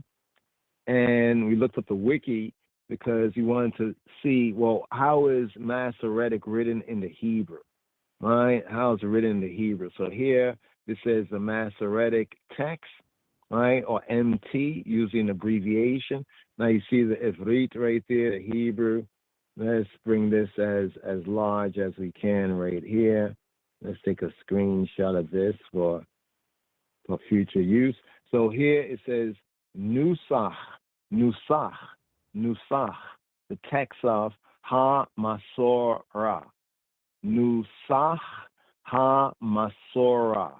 Nusach Ha-Masorah. Nusach Ha-Masorah. So the Nusach Ha-Masorah is they bring it out over here. Nusach Ha-Masorah literally means the text of the tradition. So using one say, well, it's tradition. Sometimes words are translated into English in a general sense, like the word, Torah, right? Torah doesn't really mean law in the law or legal sense that most people would say. Torah actually means instruction or pointing, instruction, direction in that sense when we get to the roots. So here, just to kind of share this right here, we can get into, there's different, controversies or reasonings, about, the accuracy of which particular text, and there's much in favor of the Masoretic, but there's other texts as well as the Septuagint, and also the Dead Sea Scrolls. It's interesting because most scholarship places the Dead Sea Scroll and the accuracy of whether the Masoretic text or whether it is the Septuagint, which alleges to be translated from an earlier and older than Masoretic form of the Hebrew. They say that the Dead Sea Scrolls is kind of between the two of them, but there's a lot that's also in favor of the Masoretic, but there's certain areas that the Septuagint, right, may have it right, right and accurate. What's interesting is that Imperial Majesty's Bible from our studies, right, generally agrees with the structure generally of the Masoretic and the best of the Hebrew manuscripts. though in particular places, you know, we see an agreement with the Septuagint, you know, which is interesting, understanding that Ethiopia had even their own old or ancient scrolls. But be that as it may, one can get into this particular reasonment here. This might be another good reasonment, but just to bring out the sense of Masorah, right? Masorah, corrected, correction, right? See what says correction, right? Or chastisement or instruction, right? A discipline, right? Here, the Nusach HaMasorah is like the Masoretic text, or what's called the MT in abbreviation. But let's go back to the other page right here for a moment, just to go through this here. So the Israelites marched to Masorah, and at the place called Masorah, right, Aaron died, and the son Eleazar became the Kohen Gadol. Not just a Kohen, he's already a Kohen, a priest, but now he becomes a Kohen Gadol, the big priest. For example, the big priest, literally in Hebrew, it's the big priest, Kohen Gadol, the big priest, because it's other priests, but this is the Kohen Gadol, the big priest. Right? The translators often say the high priest, right? Although there's no implication, you know what I mean, of high in that sense, but he's the big priest, the anointed big priest. And it's interesting in the transfer of that priestship, that high priestship, right, from father to son, from Aharon to Eleazar. It's interesting that in this transfer, right, it's the clothing. The clothing at first is taken off. While Aharon is still alive, the clothing is taken off him. The vestments. It's a very important point concerning the vestments. And for those Rastafari Yehudim, Rastafari Israelites, and to study the Tiferet or the Tefari in the connection of the holy vestments, the holy garments. So it's something interesting, not to get into this here, but when we see even Rastafari, Mekonnen, Qedamawit, HAILE SELASSIE in those vestments, and even the priestly vestments, you know, what's the red garments? The garments dyed red. Who is this that comes from what? Edom, with his garments dyed in red. Yeah. So it's interesting to look at these priestly vestments and understand that part of the ordination was that vestment, was a particular clothing, right? Just to check that right there, as well as the anointing that they had received. From there, they marched to Good God. Well, since they marched to Good God. Well, since we're here in this chapter here, let's just go forward. So here you see it says, from thence they journeyed to Good Godah. Right, they have it as Good Godah, right? From Good Godah to Jotbat.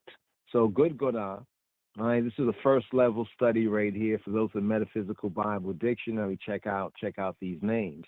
Usually for the Metaphysical Bible Dictionary, it follows the KJV transliteration. So how the KJV transliterates, you know how they spell the name, follow that right there. But as you get into the Hebrew, you know, you can see the better nuance for yourself. Good Godah. BDV defines it as a slashing place, a station or stopping place of Yisrael in the wilderness wanderings, right? In the sense of cutting from Gadad, like we have the tribe of Gad, right? Gad, troop, God, right here. Gadad means to penetrate, to cut, to attack, to invade, right? So it means to attack, to penetrate, but it can have a little sense of to cut, the sense of invading, to cut, right? Here, bring this down right here, to crowd, a sense of Gadad is to crowd, you know, related to the tribe of the troop, the tribe of Gad, or the tribe of God. To gash, by pressing, right, as if by pressing together. But the sense of this right here, Good Godah, let's go down to Strong's, right, the sense of cutting, a cleft place. Some say a cleft place or a cut place. To Yotba or Jotba, Yotbata, right? Yotbata, right, means pleasantness. BDB brings it out as pleasantness. Yotbata, right, coming from Yotba, right? Yotba, right? Interesting right here, pleasing, right? BDB says pleasing. This word pleasantness, pleasingness, come from yatab.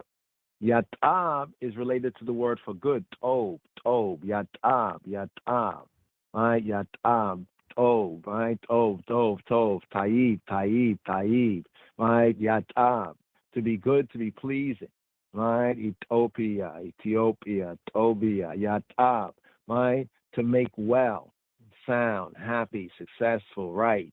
So right there, the place names are very interesting. There's 42 of them, right? 42 of these said place names. And it's like some of the scholars of Torah say that these place names is like also can speak to our personal journey and trod if we understand the significance of these place names, like these stations, the stations of the wilderness.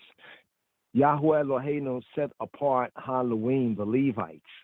So Moses now recounting the time in which Yahweh decided that, yes, the nation, a kingdom of priests and a holy nation, but when that first was said, it was that all of the Israelites, right, the Israelite males, as they were before, would have that right, the firstborn male, to priest and to serve, right, to offer offerings on behalf of their family. Remember the molten calf incident. Right, so now this was now given to the tribe of Levi because they answered the call of Moshe, who was on Yahweh's side, and it was Halloween. So here, Yahweh set apart the Levites to carry the Aron HaBrit, the Ark of the Covenant, also known as the Aron HaEdut, the Ark of the Testimony, to stand in attendance upon the Mishkan, the tabernacle, and to bless in Yahweh's name, right? So that empowerment to bless. So Yahweh says that, yes, I bless, but I put this authority in the words and word sound of Halloween, right? To bless in Yahweh's name.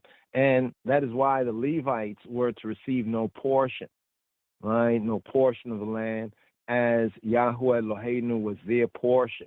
So their portion would be Jehovah.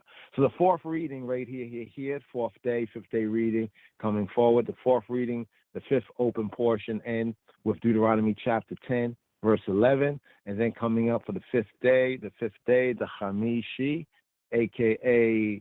the Gentiles call it the Thursday, right?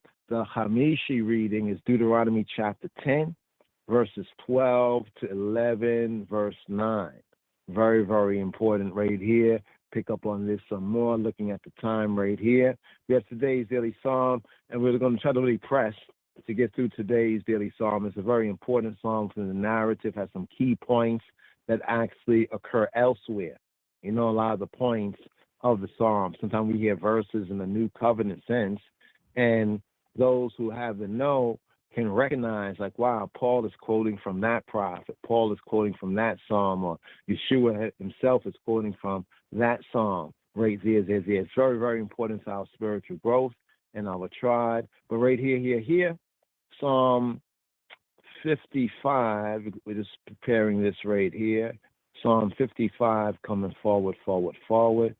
It's the theme treachery, right? Theme treachery denounced. Here also the commentary. This is a tefillah. Again, tefillah. A tefillah, a prayer of one who is maliciously beset and betrayed by his friend. Achitophel. Yeah. So right here. Local Selah, local Rhema tune right here. Take a Selah intermission moment right here. And we're going to bring today's daily psalm, go to the verses right here, zoom in on some of the words of power in today's daily psalm. But first up right here, who do we have right here? Bloody City. Here we have John 9. Yeah, we remember Dennis Brown.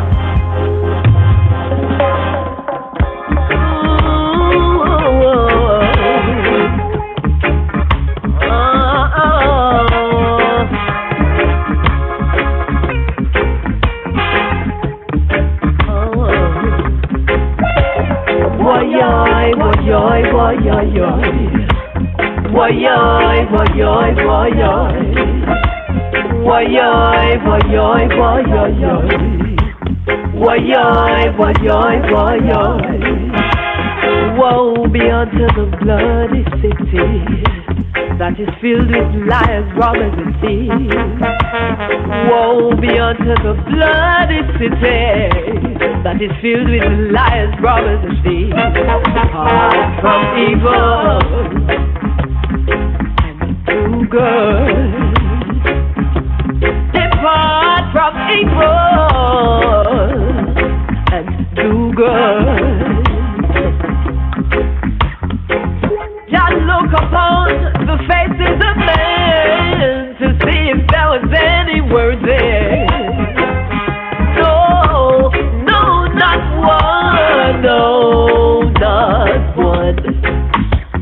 They all together become foolish and brutish. Didn't accept the wisdom of God Most High. Depart from evil and do good. Depart from evil and do good. Oh, woyoy, woyoy, woyoy. Woyoy, woyoy, woyoy. Woyoy, woyoy, woyoy. Woyoy, woyoy, woyoy. Some trust in chariots, some trust in horses, some trust in silver, some trust in gold. I trust in the Most High. I depart from evil and do good. Depart from evil and do good. Oh, woyoy, woyoy, woyoy. Woyoy, woyoy, woyoy. Woyoy, woyoy, woyoy. Woyoy, woyoy, woyoy. Some put their trust in vanity with no love for humanity. Some put their trust in vanity. Oh, oh, oh, oh. Woe be unto the bloody city that is filled with liars, robbers, and thieves. Woe be unto the bloody city that is filled with liars, robbers, and thieves. Oh, woyoy, woyoy, woyoy. Woyoy, woyoy, woyoy. Woyoy, woyoy, woyoy. Woyoy, woyoy, woyoy. Woe unto those that ease in Babylon. Lightning, thunder, brimstone.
foolish didn't accept the wisdom of God Most High.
Yes. Woyo. Oy woe to the bloody city. Yes, hot to come out of her, my people. Now, city, metaphysically speaking, refers to like consciousness or consciousness.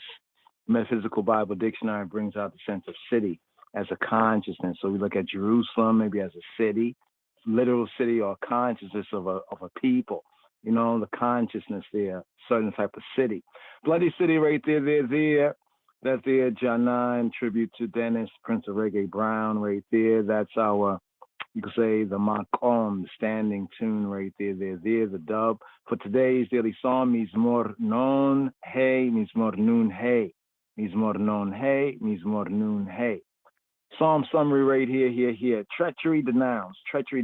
It's important to get a context of such a psalm with such powerful words, you know, focusing on like enemies and, you know, treachery.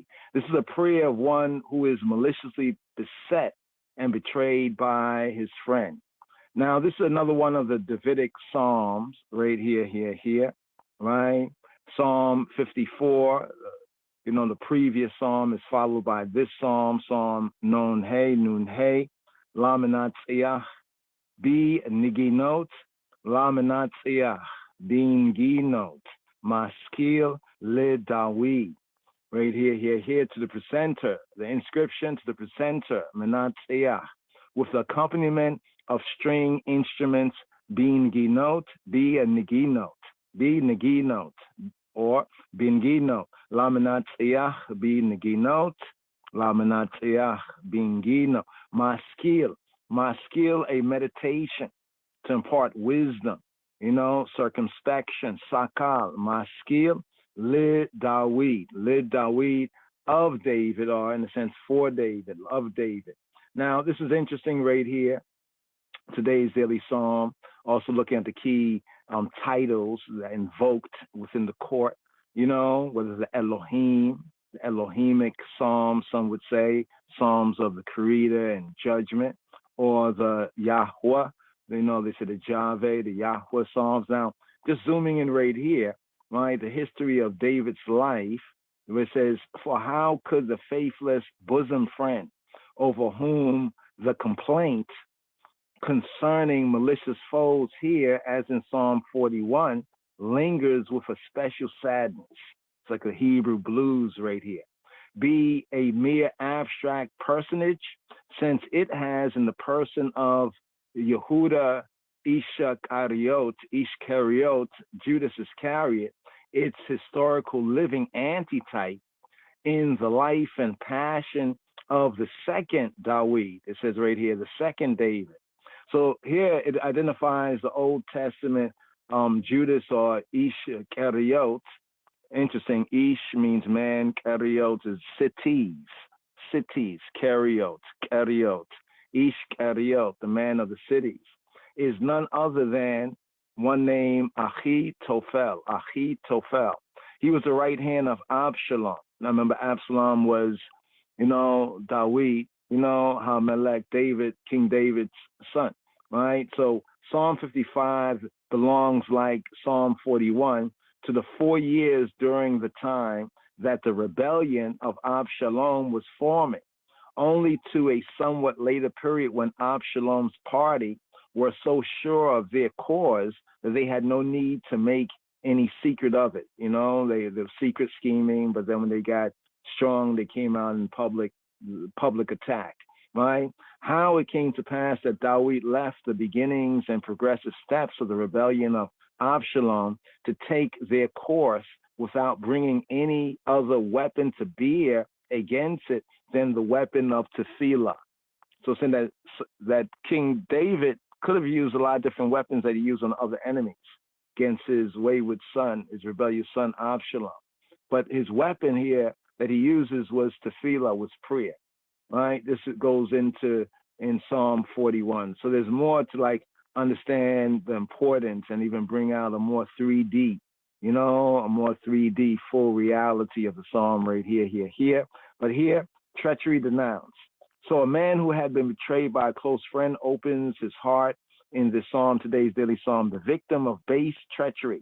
He turns to Elohim, right, the judge, the almighty power, the creator, in supplication. He first pleads for his help, then describes his situation, and finally asserts his conviction that Elohim, the creator, the judge, will intervene. According to the trial and tradition, the psalm, Mizmor Non Hey, is connected with Absalom's rebellion and the familiar friend, right, in verse 13 of the KJV, verse 14 of the Hebrew, is named Achitophel. He's named Achitophel in the Targum, the interpretation, and in the ethics of the fathers, known as the Pirkei Avot 6 and 3. Some of the details, it is alleged, do not support the identification, some might say. The speaker has not, as happened to David, been forced to flee from his home, but rather wishes that he could escape from the city. So there's a content here, right? Not so much fleeing from his home, but he want to escape from the city. On the other side of the reasoning or argument is the doubt respecting the identity of the traitor does not seriously militate against the ordinary view of the date and occasion of the Mizmor. In other words, Lid David, it is Davidic.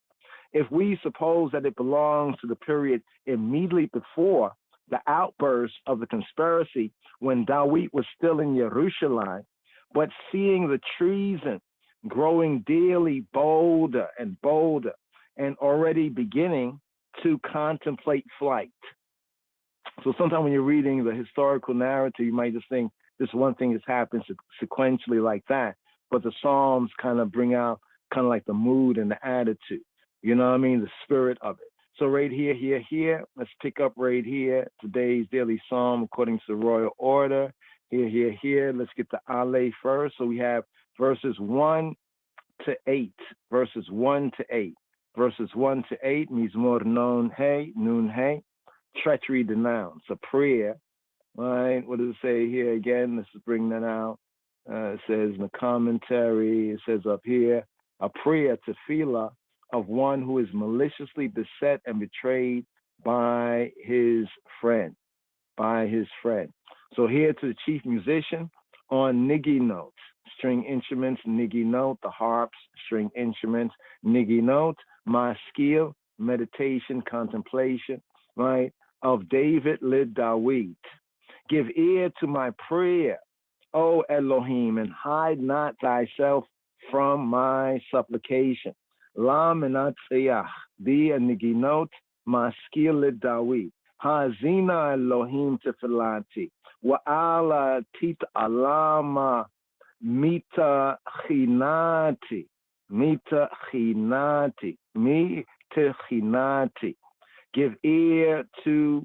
Give ear, ha'azina, broaden the ear, the azan, to hear, to listen, but also the azan, right, is the word for ear, right, the word for ear, the ozen, right, the ozen, right, also in the gu'ez, the izin, right, the broadness, like broaden the ear, give ear, ha'azina Elohim. Elohim, as we have explained and shown and proven, the Elohim is the title, the attribute of Yahweh. Truly, as creator, the almighty powers in singularity, and as the judge, the creator and the judge. So he is like in court, in a sense. Ha'azina Elohim tifilati. Broaden the ear, O Elohim, like your honor. Ha'azina Elohim tifilati. Tifilati. Tifilati, my prayer, my tefillah. Tefillah. I have to touch on what is prayer. How does prayer in Hebrew is something more than just what we call prayer in English. Tifilati, tefillah. Tefillah right here. Intercession, supplication, by implication a hymn, right? From the palal sense. The palal sense, to mediate. You see where it says to judge, to mediate, to intercede, to pray, right? To judge officially, according to Torah, or mentally, right? Mentally, tefillah. So give ear, broaden the ear to my prayer, O Elohim. Wa'ala tit alam miyate chinati. Wa'ala tit alam. Tit alam. Do not alam. Alam. Alam is to conceal, to hide, to be hidden. And it's the root sense of the olam, what's called the world. And also le olam, forever sense. That which is concealed, that which is hidden. Right, concealed, whether figuratively or literally. Here he's saying, Wa'al tit alam, do not hide thyself. But it has a force, a stronger force, like almost like never ever hide yourself. Wa'al tita alam, me from tichinati, me tichinati, me from tichinati. Do not hide yourself, me tichinati, from my here we go right here, my techina, my techina. What is a techina? Remember Wa'et Hanan, and I besought for Hanan, favor, grace. Well, that beseeching is called like a techina, techina. It's from the same root, Hanan, Hanan sense, to be gracious, to show favor. So here, hide not thyself. We have this also in Psalm 10, around about the first verse, the sense of hiding. And do not hide, don't conceal yourself. Right here to the bait verse, the bait verse, the second verse, attend to I and hear me. I mourn in my complaint and make a noise. So right here, another sense of attending and hearing. Here, hak shiva li, hak shiva, prick the ear, like ashab, right? Be attentive. Go down to Strong's, to prick up the ears, right? Like diligently to really attend, to really listen. Hak shiva li, to me, for me. Hak shiva li, wa aneni, arida be sichi, with ahimaya, with ahima, with ahima, with ahima. Here, attend to me, attend to I, right? And answer me. Hak shivali, wa aneni, and answer I. I mourn, a little more forceful right here. It has the word rude, to wander restlessly, to roam, wander restlessly, to trample about, to ramble about, right? Like free or disconsolate, right? To also, it can have a sense of have dominion in the translation concerning Judah, this particular word.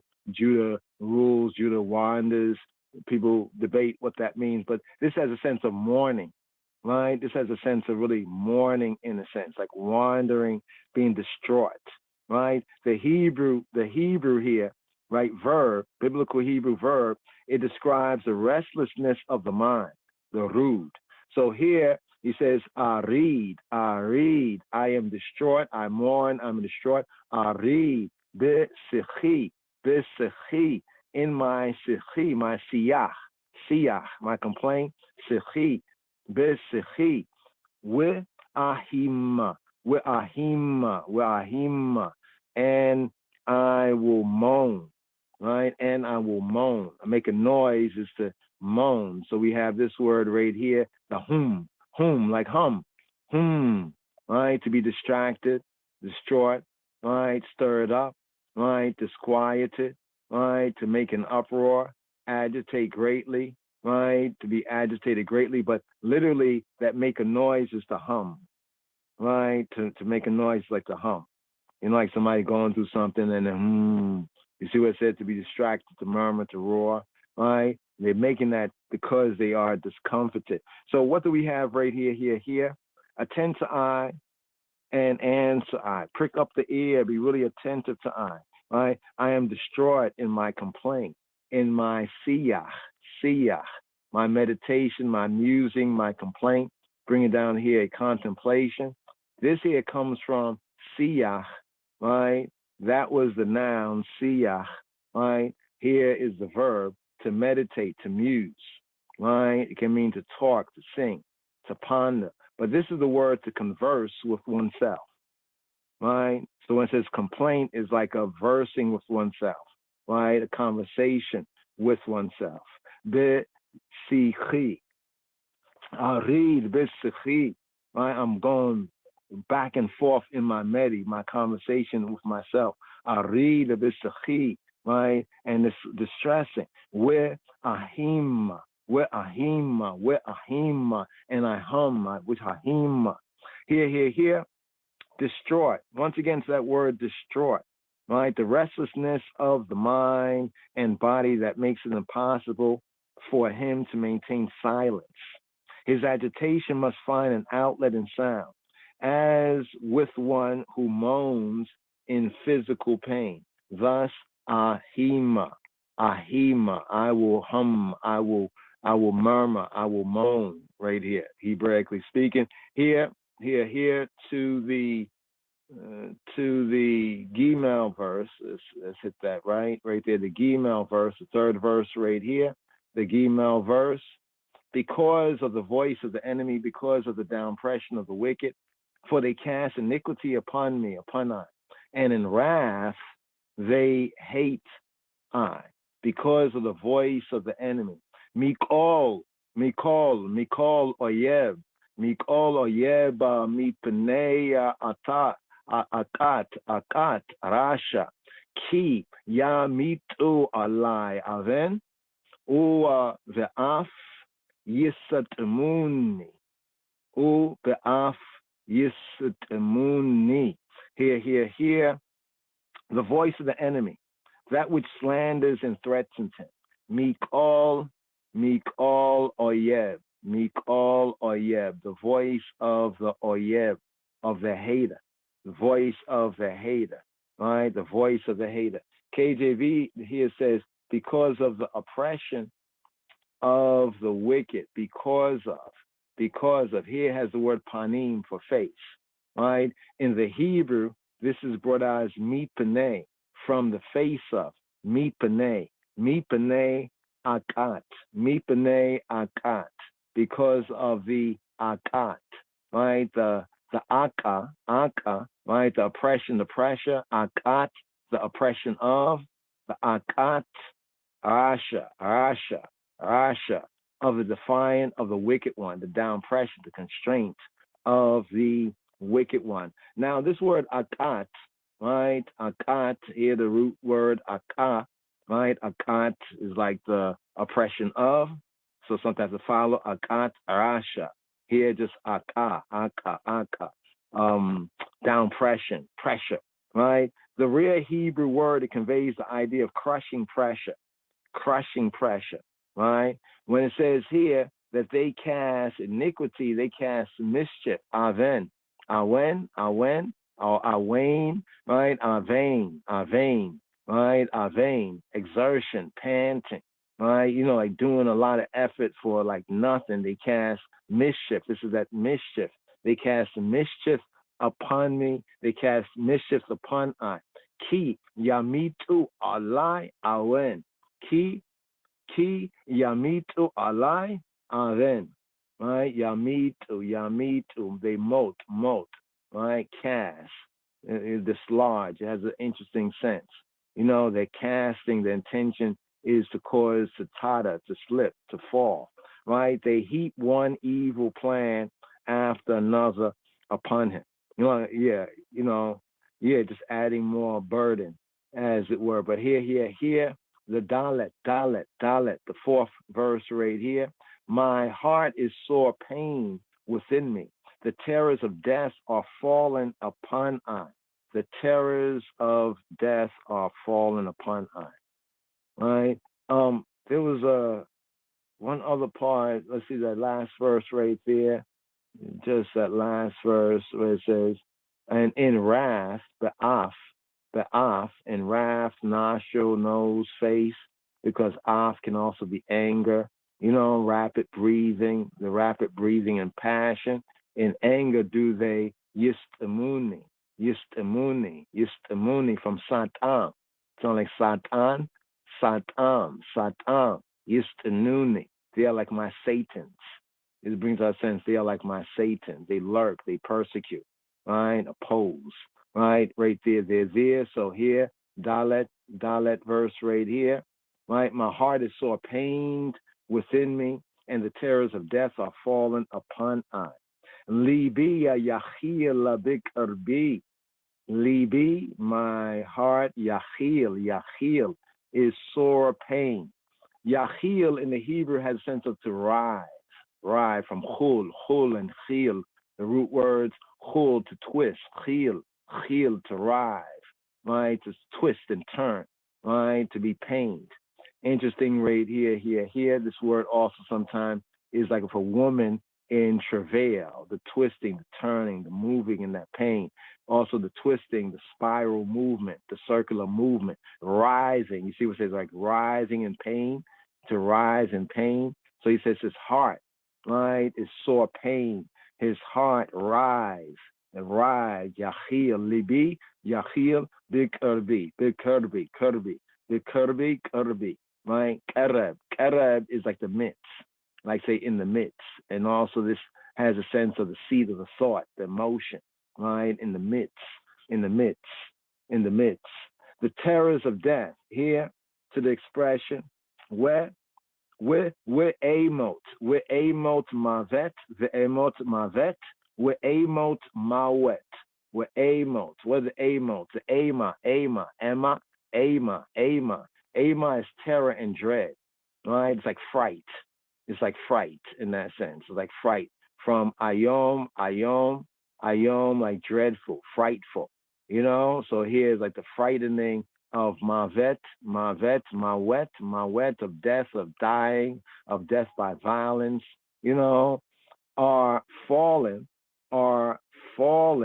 naflu. Here again we have nafal to fall, like the Nephilim, the fallen ones, the angels that fell, the Nephilim. Here, nafal, right? Also, it's interesting that some of the other ites found in the early parts of the Bible in Genesis, Bereshit, they have the Ama, the terrors, the frightful ones. Where amot mawet, the terrors of death, naflu are lie. Naflu, they're fallen are lie, like up upon I. So here the phrase amot mawet, right? The amot mawet, the terrors of death, the frightfulness of death, of dying. The text signifies more than the fear that is associated with death, the usual fear, so to speak, and expresses the thought of death in a horrifying form, right? So this is why the sense of that death, by like violent death, Here to the Hay verse, to the fifth verse right here, today's daily psalm. He goes on to say that fearfulness and trembling are come upon me, and horror hath overwhelmed me. Horror hath overwhelmed me. Overwhelmed, the Hebrew sense is covered. Is like covered over, right? Covered over. Yir'ah, wa ra'ad, yabo bi. Fear and trembling. Yir'ah, wa ra'ad. Yabo, they come, they enter in. Yabo bi, they enter, yabo vi, they enter into me. Wata kaseini, Falatsut. Watikaseni Palatsut. And horror has overwhelmed me. Palatsut. Right? Palatsut, the horror, palatsut, like shuddering, trembling, like shuddering, trembling, right? From palats, to shudder, to tremble, right? To rend, to quiver, right? So here, what do we have right here? Fearfulness, right? Yera, like reverence, fear, reverence. That is, it can be the reverence of Elohim, to be revered. But fear, moral reverence, word used for moral reverence right here, and trembling, right? Ra'ad and ra'ada. Here. What do we have? We have yira, right? Fear, reverence, wa and ra'ad.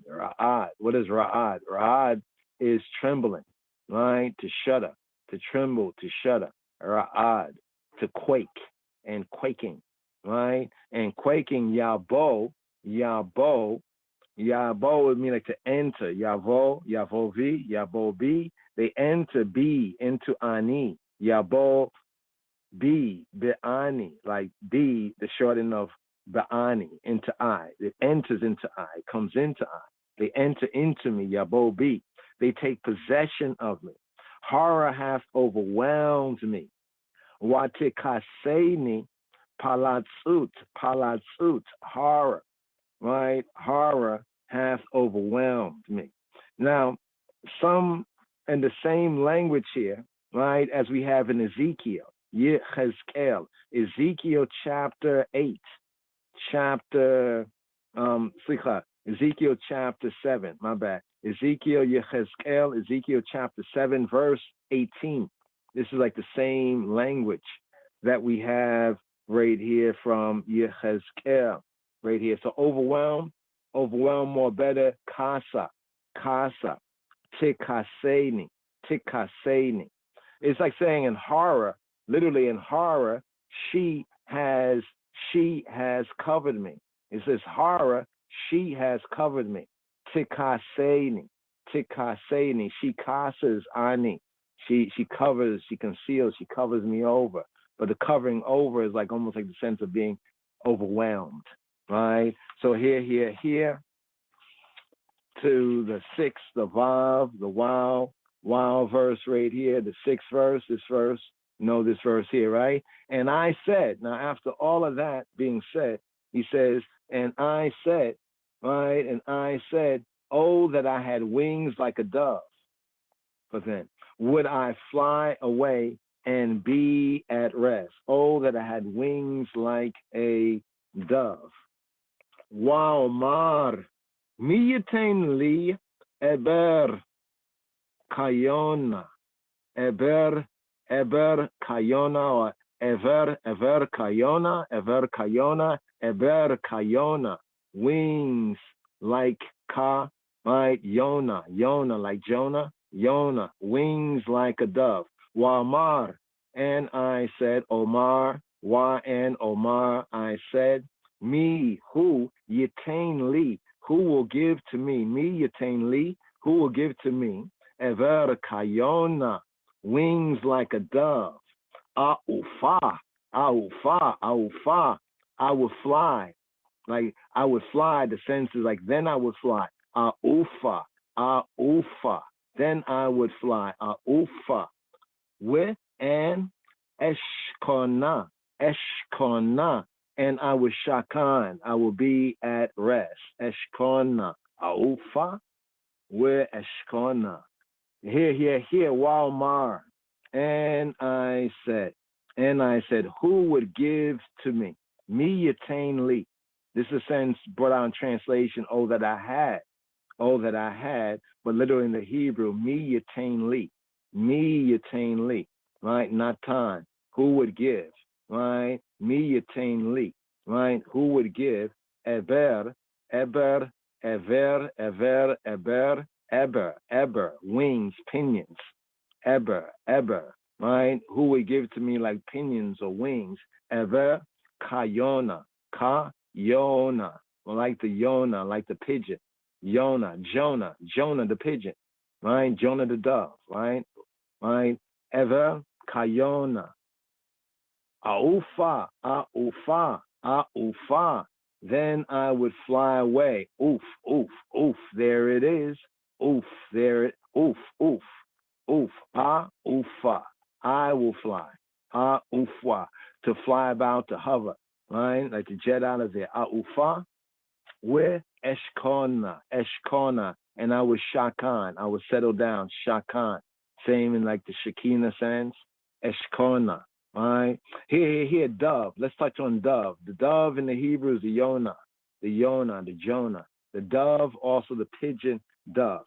That makes its home in the clefts of the rock, in the covert of the cliff. The pigeon, the Yonah, right, makes its home. Notice the name Yonah. Yonah is a noun feminine, right? Yonah, a noun feminine, yes. Dove, pigeon. The Yonah makes its home in the clefts of the rock, in the covert of the cliffs. We know this from Shir HaShirim, Song of Songs, chapter 2, verse 14. Away from human habitation, right? So ideally, the doves, they stay away from human habitations.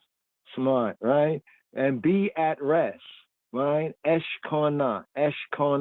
And I will shakan. He's saying, and I will settle down. I will abide. I will shakan. Bring it down here, the Strongs right here. I will lodge. Sense of lodging. The idea of lodging. I will reside. I will abide. Right? I will dwell. Like Eshkona. In quietness and security. Dawid HaMelech here, he longs for a calm life that is denied him because his sense of duty as Melech, as king, compels him to remain in the capital and therefore in the city. But he only fled when a violent death threatened him. Right? Dawid HaMelech only fled when a violent death threatened him. So this verse right here, 6th verse, Walmar miyatenli eber kayona aufa we eshkona. Here to the 7th verse right here, the Zayn verse. Lo, look, I would wander far off, remain in the wilderness, Selah. Here we have the Dia Psalma, right? Here we have the Selah, right? The Selah right here. Lo, I would wander far off. Hine, look, see, here it is. Hine, archika nedod. Archik, I would nedod from Nadad, like the land of Nod, to retreat, flee, wander, stray, to wave to and fro, to flap up and down, right? Then I would, Then I would wander far off. Hine, look and see. Archik, from rahak, to be far. Archik, I would be far. Archik, I would be far. Remain in the wilderness. Aleen bamidbar. Aleen, I would lean, large, stop over. It has a sense in Hebrew of spending the night. A sense like spending the night, in a sense, right? It can also have, like, in a good sense, the usual sense, it's another implication, the bad sense, to complain. But here, to remain bamidbar, aleen bamidbar, selah, Dia Psalma right here. Now, here, lodge in the wilderness, or remain in the wilderness, aleen bamidbar. He would gladly exchange the luxuries of the palace, right, of Sion, right, his castle, his court, for a beer tent, an ohel, in the solitude of the Midbar. The Selah here, the Selah, intermission, the pause, it occurs rather unexpectedly at the end of the verse, but it deepens the sense of still repose by a prolonged instrumental interlude. So it's like almost like a here at this particular point, right? One could say like go to the bridge right here. That's Selah, right? And then after a brief bridge, right? We pick up here the chet, right? The chet verse right here. I would hasten my escape from the windy storm tempest. The windy storm tempest. Remember the italicized words are not there, right? Achisha, miflatli, has a sense of I would haste me to a shelter. Achisha,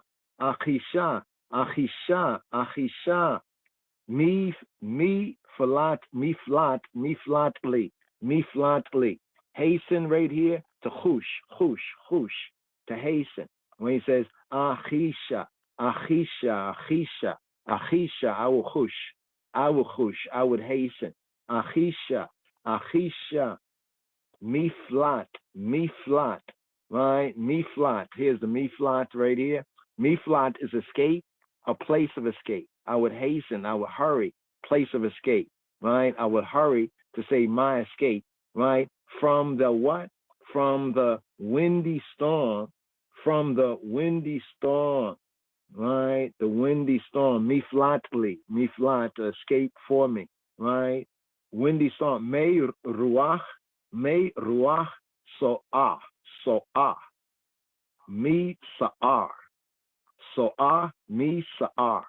Here, there's no and there. From the stormy wind, right? The stormy wind, the tempest, the stormy wind, right? Me, from, right? It's rather from, not an and. In the Hebrew, it says stormy wind and tempest. Here it says so'ah, mi sa'ar. So'ah, right? So'ah, where's the so'ah, right? So'ah from sa'ah, right? Like the rush of a storm, right? The rushing of a storm. You know, when the storm winds are kicking up. It says, may from ruach, from the windy, from the ruach, right? The wind, the breath, the mind, the spirit, from the windy, right? So'ah, right? So'ah, right? From the windy storm, me from, right? Sa'ar, right? The Sa'ara, the tempest, the whirlwind. Bring that sense like the hurricane, right? Just bring out the Sa'ara, right? The Sa'ar, right? The hurricane. Stormy wind and tempest. The turmoil, it was turmoil that was raging in the city, right? Raging in the city. Here, we come to the section, verses 9 to 15, right? The denunciation, right, of his betrayer. Right, now we zoom into the matter right here. The denunciation of his betrayer. There's a recollection of the unjust treatment received from a bosom friend. It rouses him to righteous indignation, and his language here, it grows bitter, right? This person had been the instigator of men who plotted against him, against Dawid HaMelech. And so Dawid HaMelech and I begs, HAILE Eloheinu, that will give him and them their deserts. But the vehement tefillah prayer that bursts from the psalmist and I lips is not that the men themselves should be destroyed, but rather that their machinations, their machinas, their invention devices may be overthrown. So here we pick up with the 9th verse right here, right? The 8th verse right here. Destroy, O Lord, divide their tongues, for I have seen violence and strife in the city. Here, right? Destroy. What do we have right here? Destroy, right? Bala, Adonai, Bala, Adonai. Palag lishona, divide their tongues. Palag lishona, kia raiti Hamas, For I have seen Hamas. I've seen Hamas. Right? Ki raiti Hamas. I've seen violence Hamas. Weri ba'ir. We and read and strife. Read ba'ir in the air, in the city.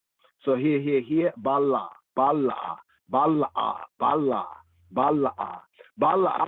actually comes from to swallow down. Bala. Right? Bala means to swallow down, to engulf. Right? Bala, right? To make away with, and like specifically by swallowing. The general sense of it is to destroy, but literally it's like swallow.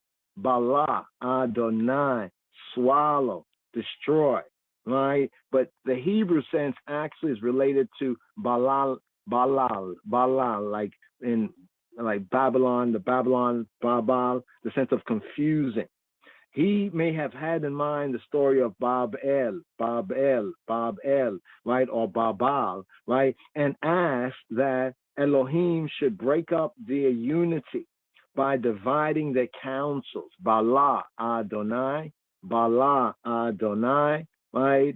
Palag Lishona,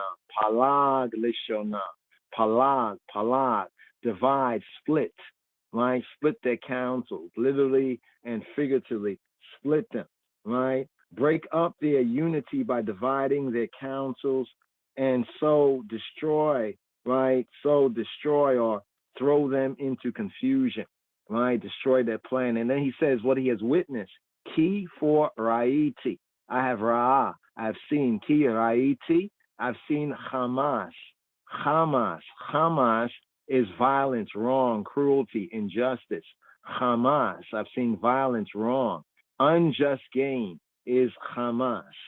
Ki Raiti Hamas. Where read. When read. What is read? And the read. What's read? Strife, controversy, quarrel, dispute, like a contest, whether personal or legalistic. It could be personal contesting or legalistic contesting. We read ba'ir, in the ear, the ayar, right? The excitement, right? This is usually called the city as a place of waking, right? A place of waking, a sense of waking, being wake, like a city, a place guarded by waking or watch, right? The eye, right? The ear. So right here to the old verse, the 10th verse right here, right? Day and night they go about it upon the walls of mischief also and sorrow in the midst of it. Mischief and sorrow in the midst of it, right? Yomam walayla yesovebuha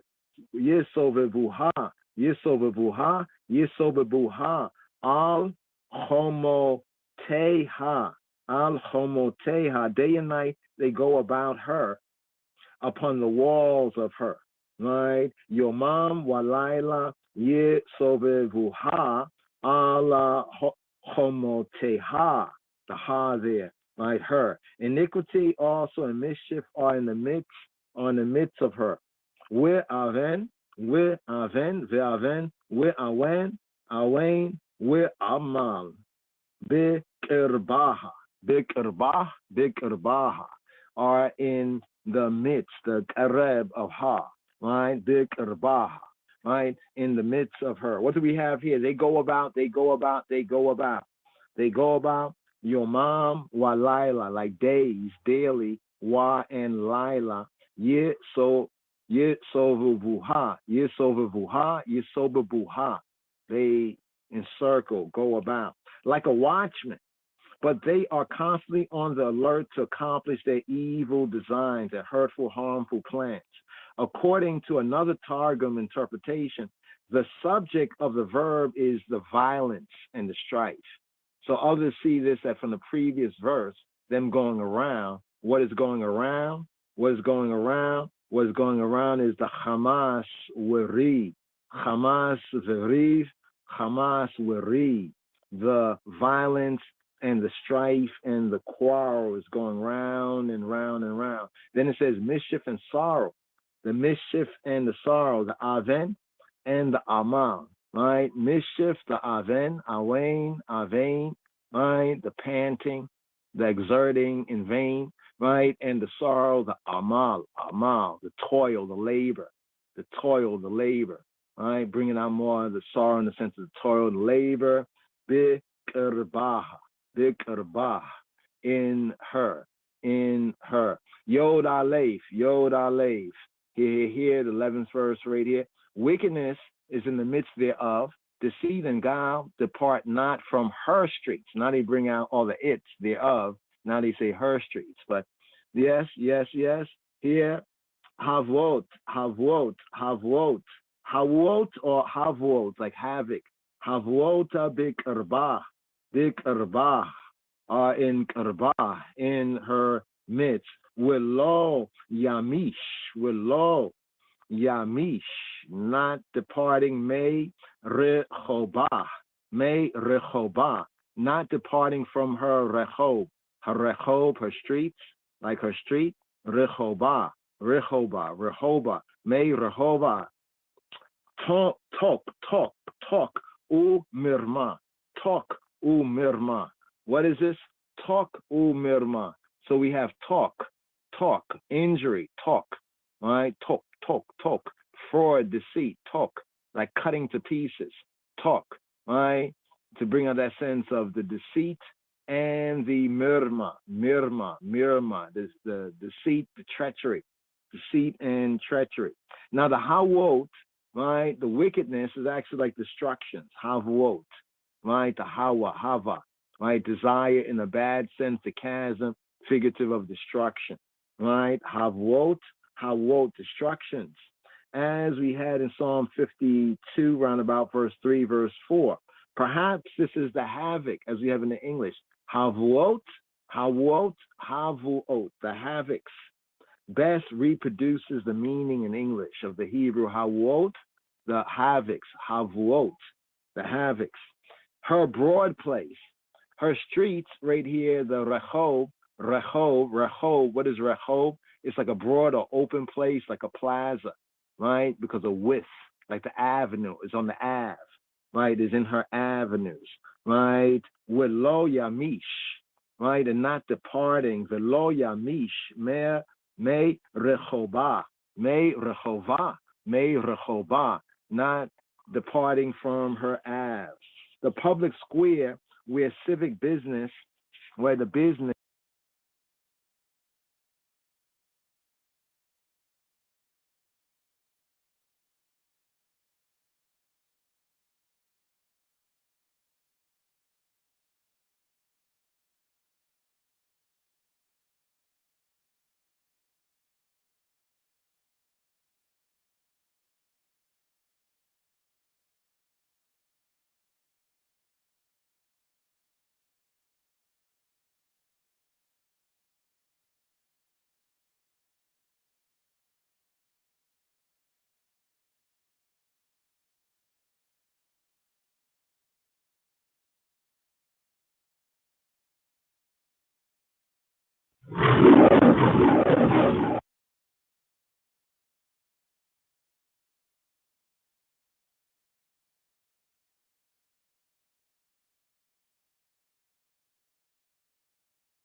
Okay, yeah.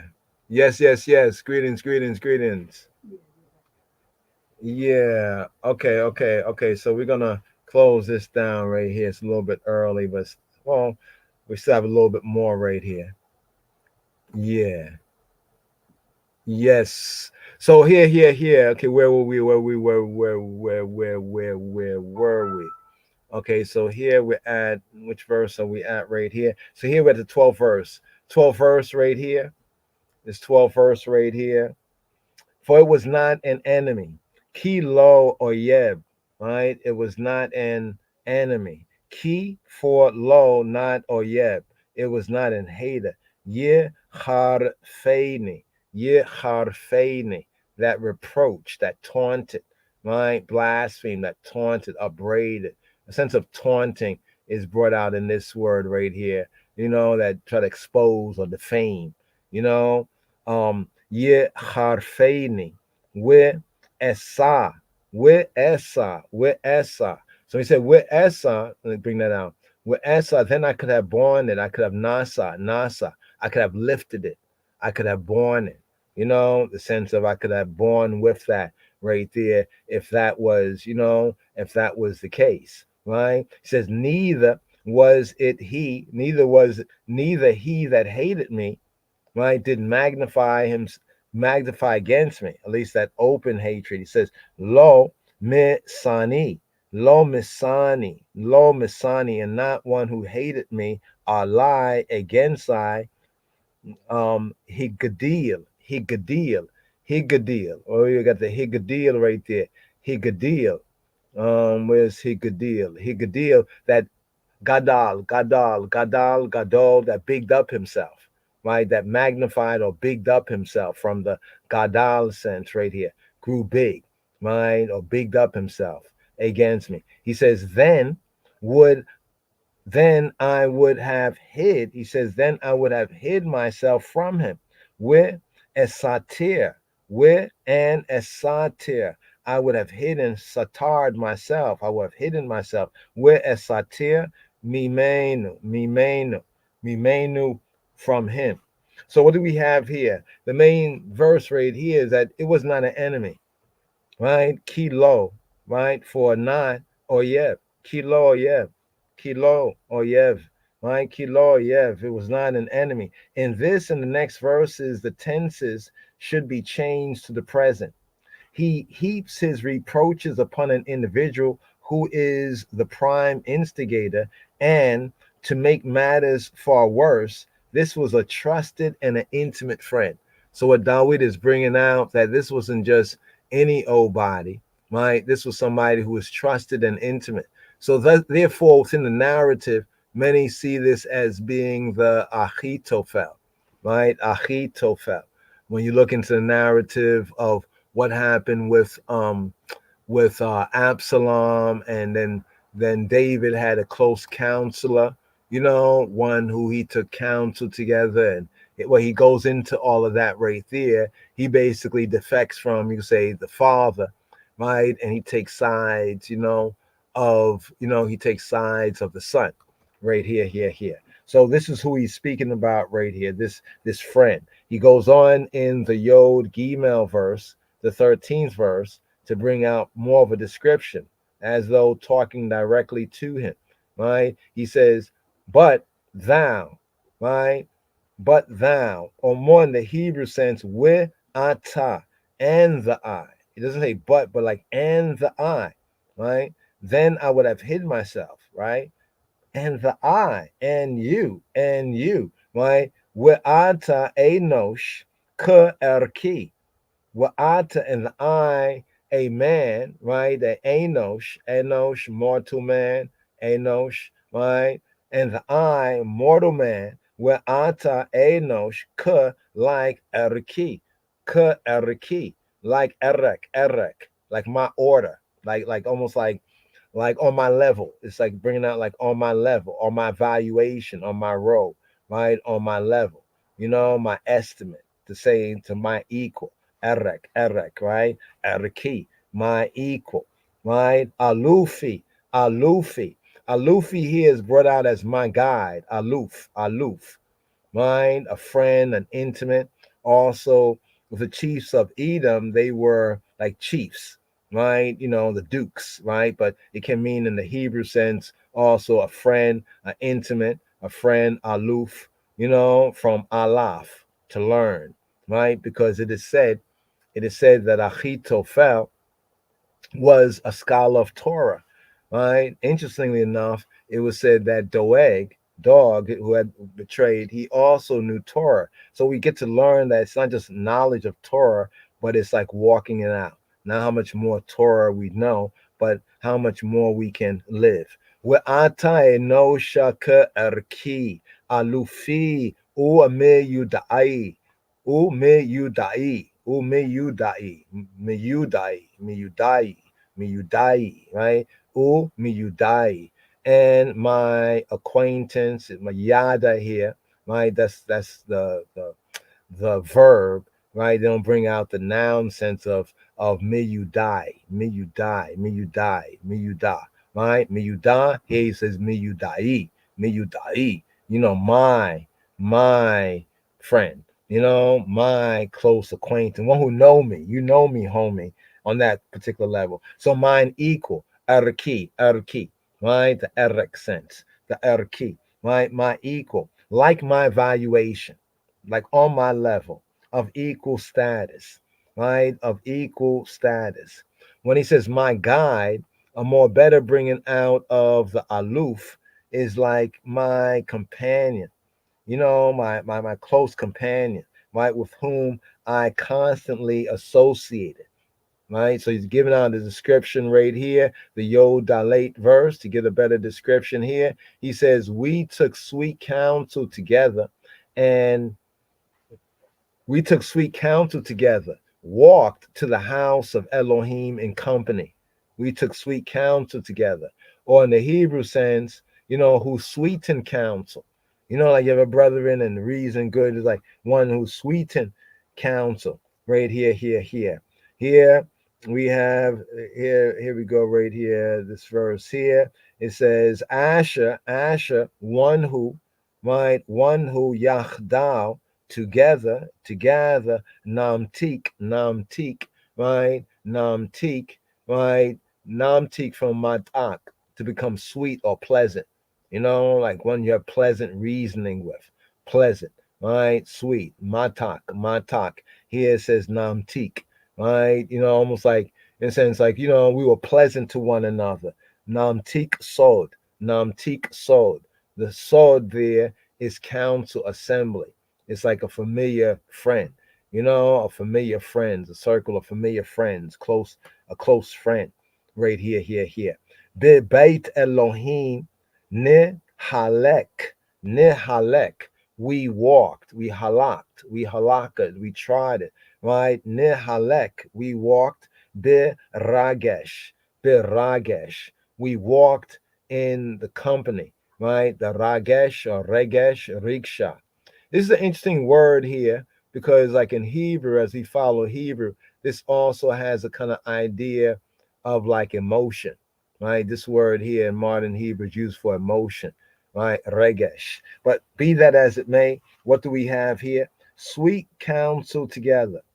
There's almost a pathos here, a kind of a pathetic touch, right, in the wording that reveals how deeply wounded the speaker, Lidawi, right, is by this betrayal. They were so friendly on such good and close terms that they shared confidences and went together to worship in the sanctuary. Where he says right here, the house, right, Bebeit Elohim, into the house of Elohim. In the house of Elohim, we walked together, right? We tried it, you know, together with the throng, right? With the throng.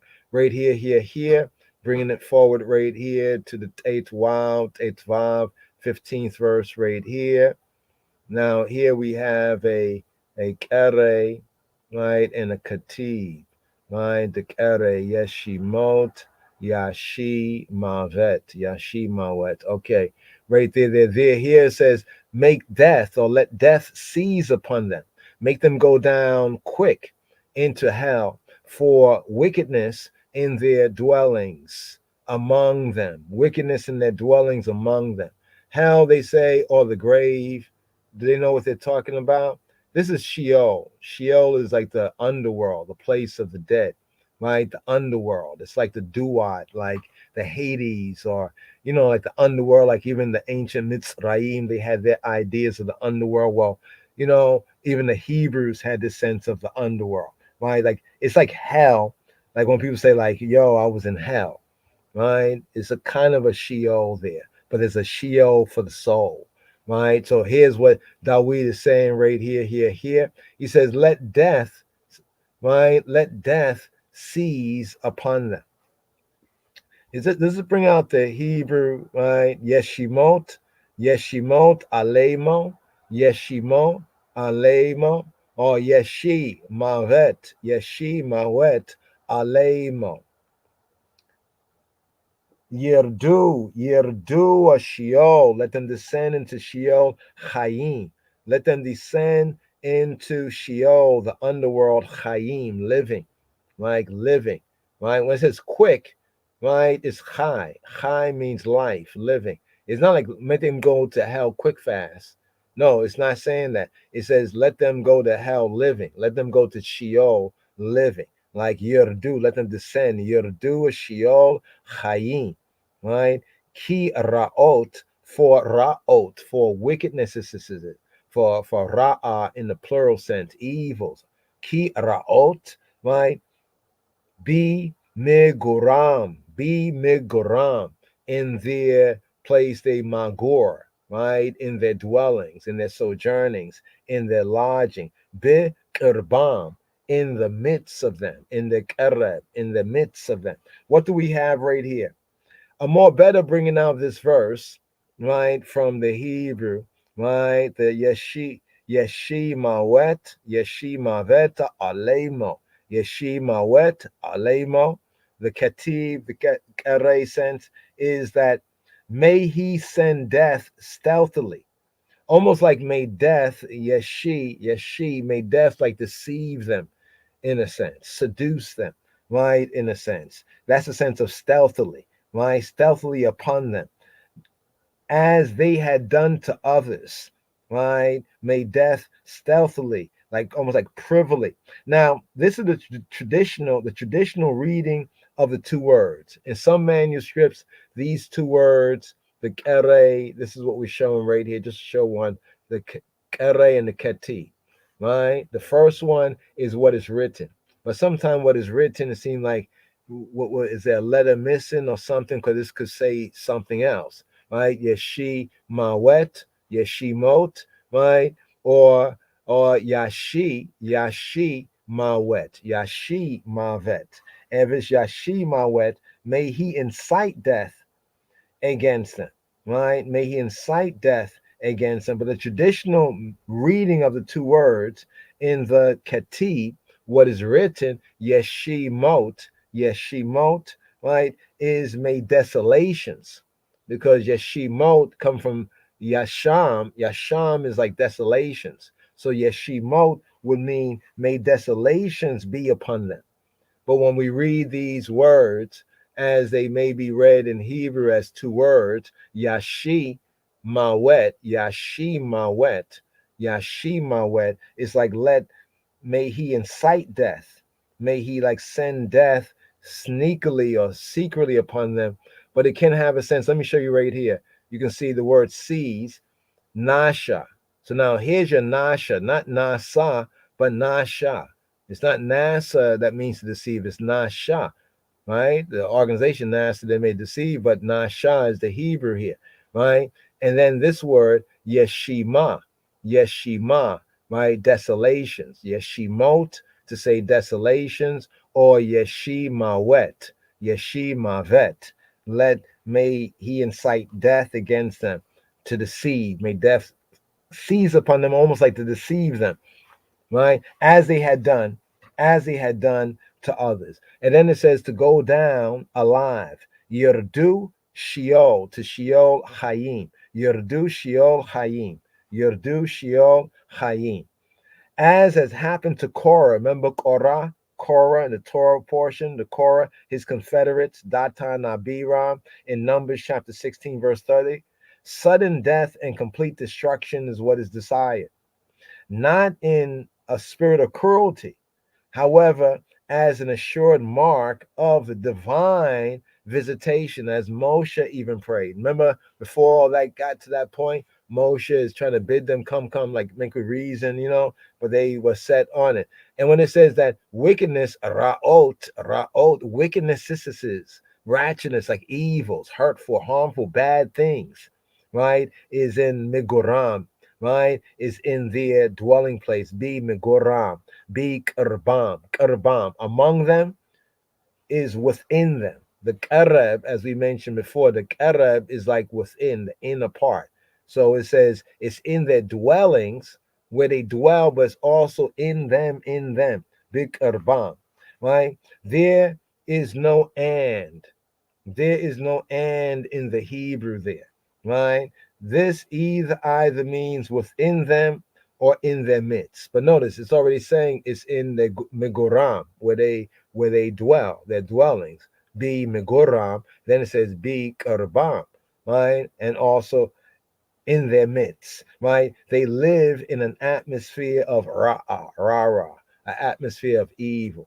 So here fulfills this section right here, 9 to 15, the denunciation of the betrayer, and here to speak on Yahweh, right? Here to speak on Eloheinu as the vindicator, the one who's now going to make this right. So he's kind of giving the basics of his case. So the Tate Zane, right? The Tate Zane right here, right? The Tate Zane right here, right? Tate Zane. We have the 16th verse right here, numbering sometimes a little bit different, right? Here he says, but as for me, he says, Ani, I. He says, Ani, I will call upon Elohim, and Yahweh shall save me. Ani il Elohim, I shall call upon the judge. Il Elohim ekra. Ani il Elohim ekra. I will call upon Elohim, the judge, the creator, the judge. Right? Why Yahweh? Right? And Jehovah, right? Yahweh shall save me. Why Yahweh? Yo Sha'ani. Yo Shi'a. He will Yo Shi'a Ani. He will Yo Shi'a Ani. He will save Ani. He will save I. What do we have right here? Right? Here, Elohim.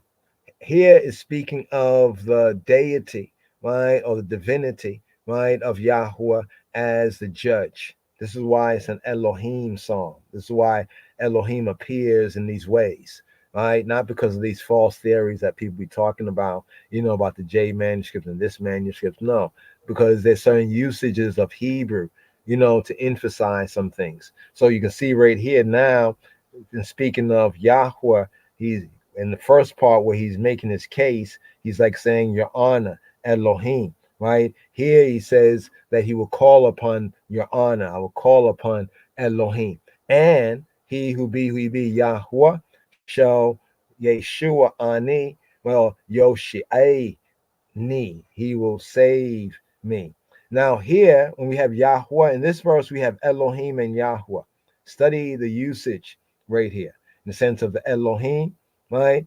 The deity as judge, as creator and judge. And Yahweh here is speaking of Eloheinu in his aspect of graciousness and mercy, of covenantal grace and mercy. So Yahweh, the covenantal grace and mercy of the name, right? The Yod Zain, the 17th verse right here. Evening and morning and at noon will I pray and cry aloud, and he shall hear my voice. This is an interesting verse right here. Some say this is the times of prayer as a model, right? It says, Ereb wa boker. Ereb, evening, wa and boker, in the morning, with Sahoraim, and the afternoons. Asicha, with Ehem, wa Yishma Koli. Here, bringing out the sense of evening, Ereb, wa boker, right? So the Ereb, right? The evening, right? Wa and the boker, right? And the morning, the break of day. And at noon, right? The Sohar. Now it's interesting because the Sohar in the Hebrew, that's like the noon part of the day. But how it is brought out here in the Hebrew, Ereb wa boker with Sahora, right? In the plural sense, almost like and the afternoons, or the noon days. It's like doubled, because of the hemisphere and day and that. So at these three times, evening, morning, and at noon. Ereb wa boker with Sahoraim. So we say Erev Tov, good evening, Boker Tov, right? And also, Sahoraim Tovim, and good afternoons right here. So the evening and the morning. The evening is mentioned first, the Erev, right? The Erev is mentioned first, as we have in Bereshith in Genesis chapter 1, evening and morning, as the beginning of the day. So those 3 times he says, I will what? He says, Asicha. Asicha. It's not the word palal in tefillah, right? It's siyach. Remember in the beginning, siyach, to meditate, to muse, right? To ponder, to put forth thoughts.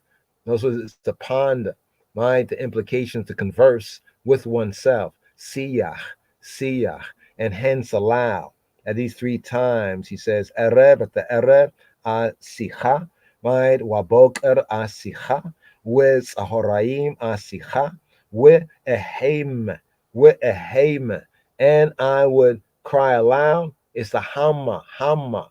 You see, Hama with Ehem, to hum, to murmur, right? But here we have the sense of actually bringing down here to make a loud, you see what it says, to make a loud sound like the English hum, right? And I will cry aloud and I will hum, right? I will ponder with myself, right? Asiyah, right? Asicha, with Ehem.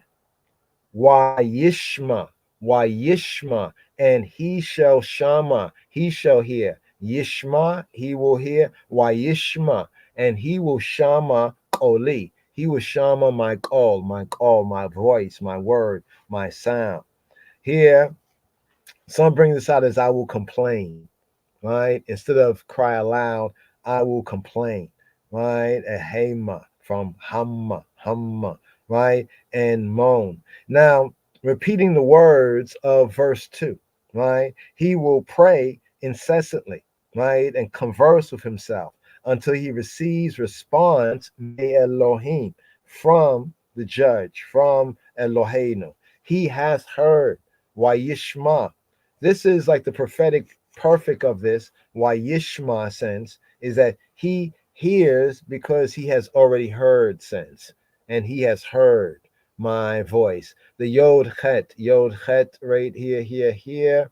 Let's get to the 18th verse. He hath delivered my soul in peace from the battle against I, for there were many with I.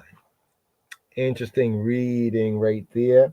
Pada be shalom. Pada be shalom nafshia mika rabli.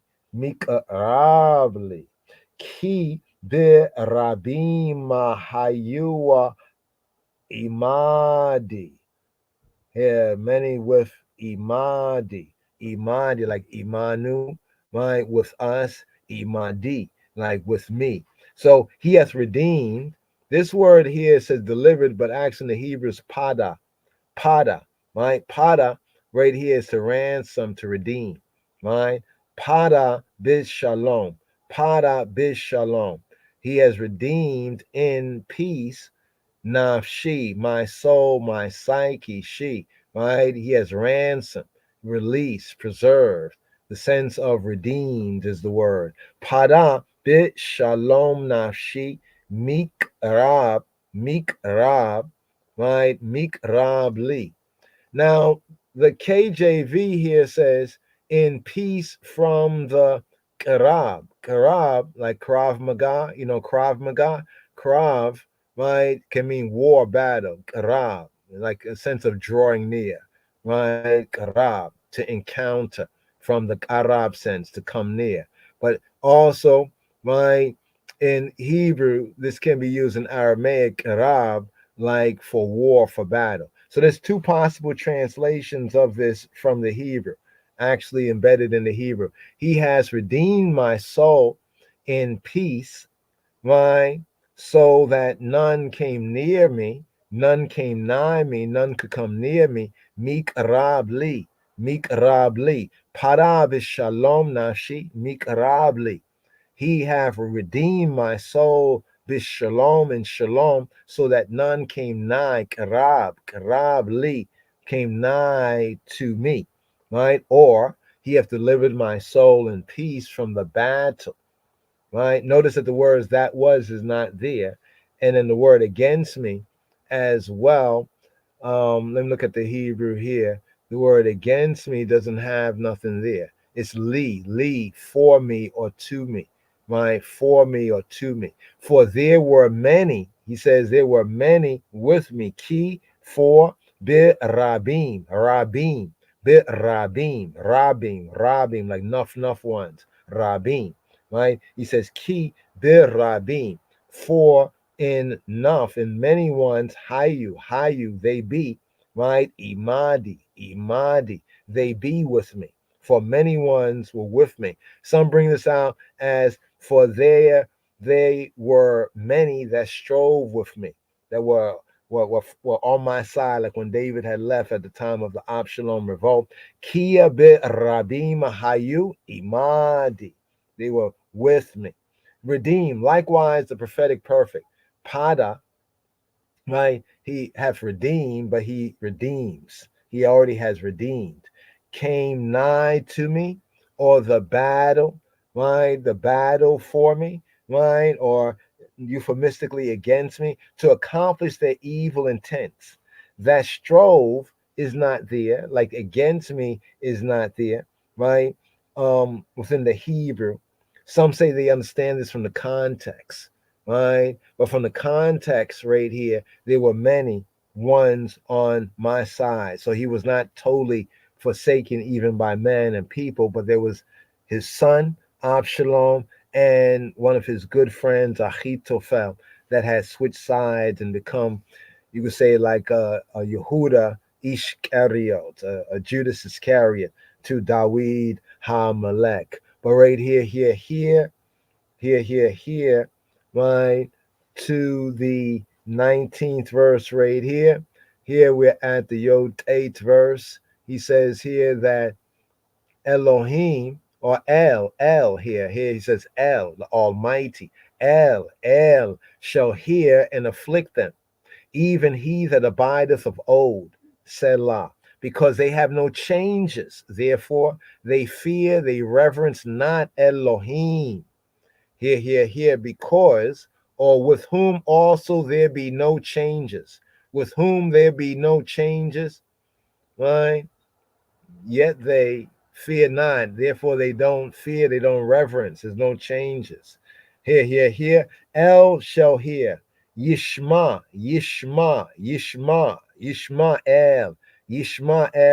El, the Almighty shall hear. El, right? Yishma, he shall shama. Yishma El, where Yah a name, he shall honor them. Now honor can mean to answer, honor can mean to respond, but it can also mean honor when we get down here, because some make the mistake here. We have honor, same letters, to be occupied, to be busy, or honor, to afflict, to humble, to bow down, to depress, right? To afflict them, right? So the sense of the honor here, he will browbeat them, right? He will browbeat them. He will look down on them. Yishma El, where Yah a name, where Yosheb Qedam Selah, even he that is enthroned, where Yosheb or seated, where Yosheb Qedam, he who is in seated or abideth from the Qedam, from the first time, from the ancient times, from the Qedam, right? From the east, also to say from the east, from the ancient times, right? He who is enthroned from the Qedam, right? With Yosheb Qedam, Selah. So here's a Selah, a diasama, enthroned of old, right? Yashab, the Yosheb to seat, the sense of a king to be enthroned, even he that is enthroned, even he that abideth, right? The Qedam, abideth from the first. As kings and judges of the world, right? As king and judge, the King of kings, the judge of the world, of the universe. The psalm and the psalmist bases his confidence, and I can base I confidence upon the past record of the divine mishpatim, the judgments. The occurrence of the Selah in the middle of a verse is uncommon. Just note that the Selah, the pause, right, to the bridge, the pause in the middle of the verse, the interlude, in the middle of the verse is uncommon. It is found also in Psalm 57, Psalm 57, roundabout verse 3, verse 4. Psalm 57, verse 3, verse 4. Let's get to the part where it says, after the Selah, because they have no changes, or here, with whom also there be no changes, yet they. Let's look at the Hebrew right here, the Ivrit. It says, Asher Ain, Asher, those who Ain know, Chalifot changes Lamo for them.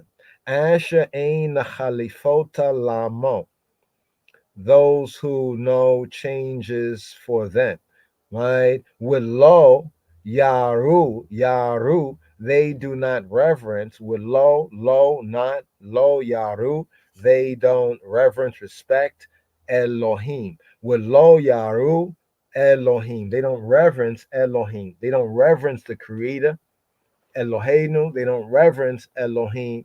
They don't reverence Eloheinu, the judge of judges. Right here. So this is an obscure phrase, some say. This phrase here, Asher Ein Chalafot Lam, or Chalafot, Khalifa, the singular, Chalafot, change, a garment, a replacement, a change, a relay, relief, but it has a sense of changing, like varying. There's no change in their course of life, like alternation. There's no alternation. There's no change of course. Khalaf, right? There's no change, right? Here, there's no changes, right? Asher, those who ain without, Khalifot, changes Lamo for them, with lo and not Yaru, reverencing Elohim, the creator, the judge. So this obscure phrase here, the most probable interpretation, some say, is that these men and people have enjoyed an unbroken series of success with no setbacks, and consequently are uninfluenced by a thought of retribution. Like what them worry? Nothing ever happened, so they got away with it before. Here to the Kaf verse, the Kaf verse right here in this this next to last section right here. El, the Almighty, the Vindicator. Here, 20th verse. He hath put forth his hands against such as be at peace with him. He has broken his covenant, right? Or profane. The Hebrew sense is broken. Broken is halal, right? To profane, right? To like make holes in it, to puncture it. He's punctured that. He hath put forth his hands against them that were at peace with him. Shalach yadayo, bishlomayo, shalach yadayo, bishlomayo. Modern Hebrew, shalach yadava, bishlomav. Right? He has put forth his hand, shalach, putting forth, sending, like to send, yadayo, his hands. Be against Shilomayo, against his peaceful ones, right? Against like ones who are in a state of peace, Shilomayo, his peaceful ones. He has put forth. The psalmist in I mine again reverts to his treacherous friend, whom in his outraged feelings, he once more singles out for mention, right? When he gets to the singularity, Shalach. Yadayo, Bishlomayo, right? Against his peaceful ones right here. The covenant. Notice it says, It says he has broken his covenant, right? Or chilel berita. When we say chilel Hashem or chilul Hashem, like profaning the name of Yahweh, right? Here it says chilel berito, his berit, his covenant berito, chilel berito. Of friendship. What covenant? There's even a covenant between man and man of friendship, of shalom, between brother and brother, between, you say, Israelite and Israelite, Judahite and Judahite, I and I, Rastafari. There's that covenant. Here it says, Chilel Berita, right? This brings us right here, to the 21st, right here, 21st verse. It says, describing him, of his mouth, right? Notice the words are not really there. The words there are not really there. The italicized words. So in picking up from the last verse, he profaned his covenant. Of his mouth were smoother than butter, but war in his heart. His words, now to the words, his words were softer than oil, yet they drawn swords. Yet they be drawn swords. Right here. Smoother than cream were the speeches of his mouth. Chalko mahmaota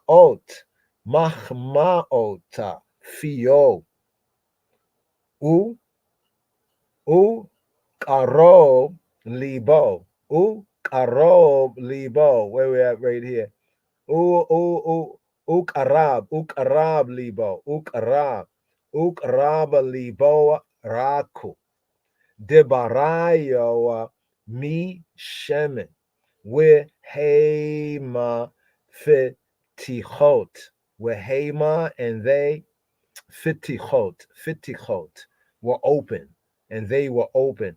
It really doesn't have fitichot here when it says drawn swords. Peticha. Well, it's like open, from the word to be like opened, something opened. It's not literally a sword, but something drawn. It's opened. Before it was closed, now it's open. Peticha, right? So here, they were, his words. But when it says smoother, the order of the words would be better. Smoother than cream were the speeches of his mouth. Chalku. They were halak.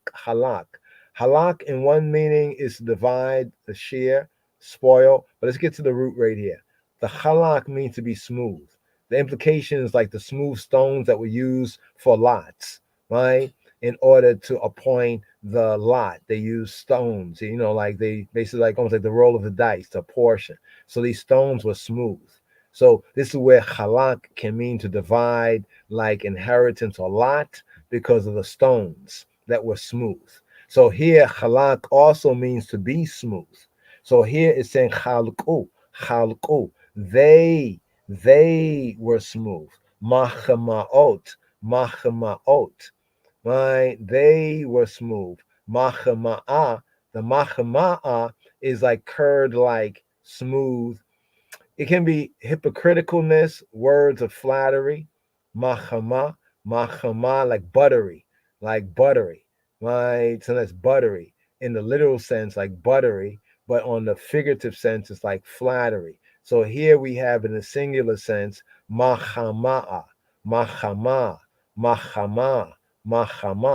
But here in the Hebrew, we actually have it as mahmaot. Right? Smooth things, fio, his mouth, smoother. In Psalm 5 and 9, verse 10, Psalm 5, around about verse 9, verse 10, it says, they make smooth their tongue. So that's smoothness, right? They make smooth their tongue. His heart was war. But the KJV says, but war was in his heart. The KJV order is somewhat strange, right? Right, but actually, karab, right? Here we go, right here. Karab and karab libo. Ukrab libo. Ukrab. Right? So here we have the krab like krav.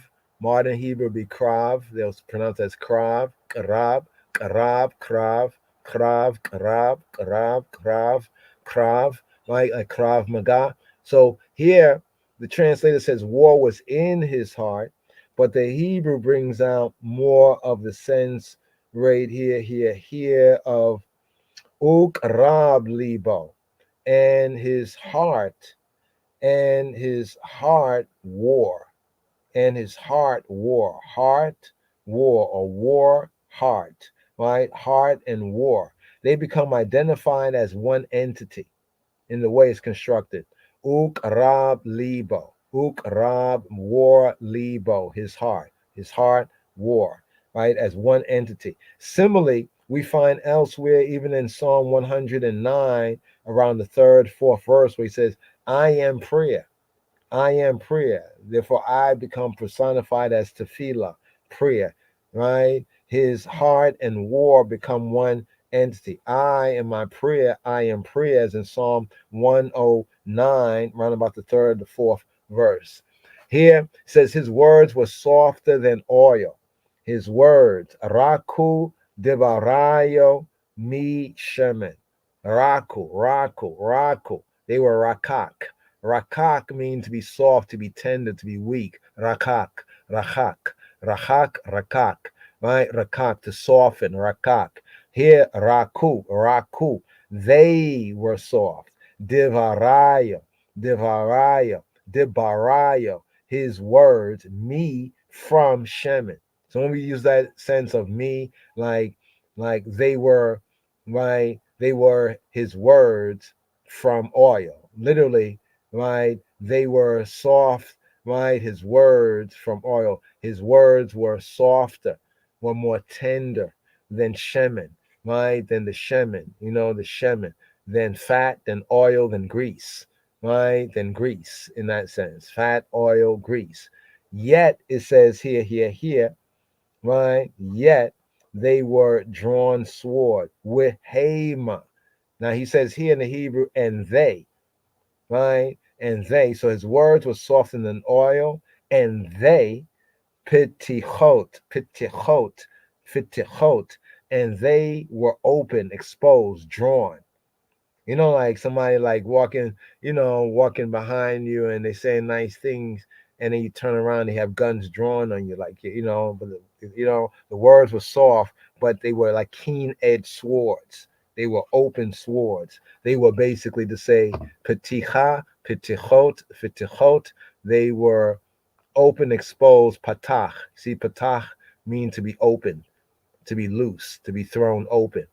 You know what I mean? It was open war. You know what I mean? Open wide, guns drawn, to say swords drawn. Right here, to fulfillment of today's daily psalm. This last section here, give thanks, Chabarim, Muftari thus far, but catch it, right? The kaf bait, right? The kaf bait is the 22nd, right? 22nd verse right here. Cast thy burden upon Yahweh, and he will sustain thee. He shall never suffer the righteous to be moved. Cast your burden, your gift. Interesting here, the burden, Yahab, right? Yahab is like from like a burden, but Yahab coming from the Yahab, Wahab is to give, like something that is given, right? So definitely in the Hebrew, the burden on a certain level. But this is the lesson of the episode, right? Here, verse 22, right, to 23 is the lesson of this episode here, narrated in Mizmor known, right, 50, hey, right, 55, right here. The lesson, cast thy burden upon Yahweh, upon Jehovah. Hashlech al Yahuwah Yehabeka, right? Cast your Yahab, your burden, your lot, what's given. Basically, like what's given by providence, what's given by Lot. You know, like it says hashlech, right? Hashlech, cast, right? To shalak. So we have shalak, which means to cast, to throw. And remember, we had shalach, to send. Here's shalak, to cast, to fling, to throw, right? What is given, that which is given, right? It says here, all upon Yahweh, on Yahweh. We say on God, on this, on the here, on Yahweh, right? On Jehovah. Hashlek, all Yahweh, Yehabika. Cast thy burden, either as an assurance, surety that he gives himself, or an exhortation to others to learn from his experience.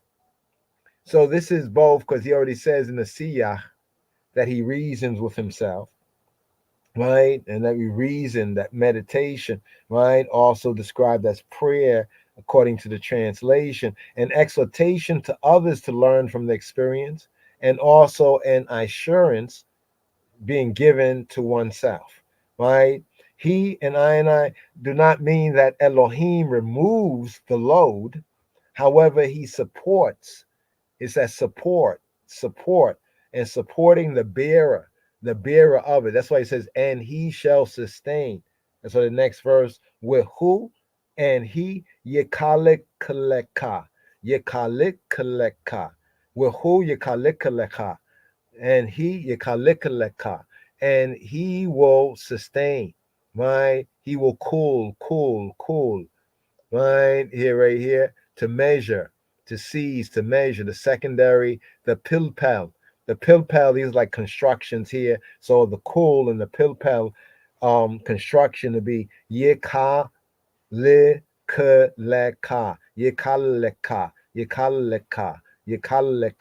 right? This is like to sustain, to maintain, to support. You see where it says to nourish, to endure, right? Bringing it down right here, to keep in, hence to measure. In the figurative sense, in a variety of ways, senses, to maintain, right? With who? And he, yekalikaleka, and he will sustain thee, he will maintain, right? Help you to sustain and maintain. Oh, okay. Yes. How long was that not being shared right there? Chant, yo. Okay, here. Yeah. He shall never suffer the righteous to be moved. Yes, slicha for the screen not being shared. Don't know when it had went off right there. But this last part right here, lo yitain. He will not suffer, never suffer. Literally in the Hebrew, lo, not yitain, he give li olam, till time indefinite, forever, right? Mot la tzadik. Mot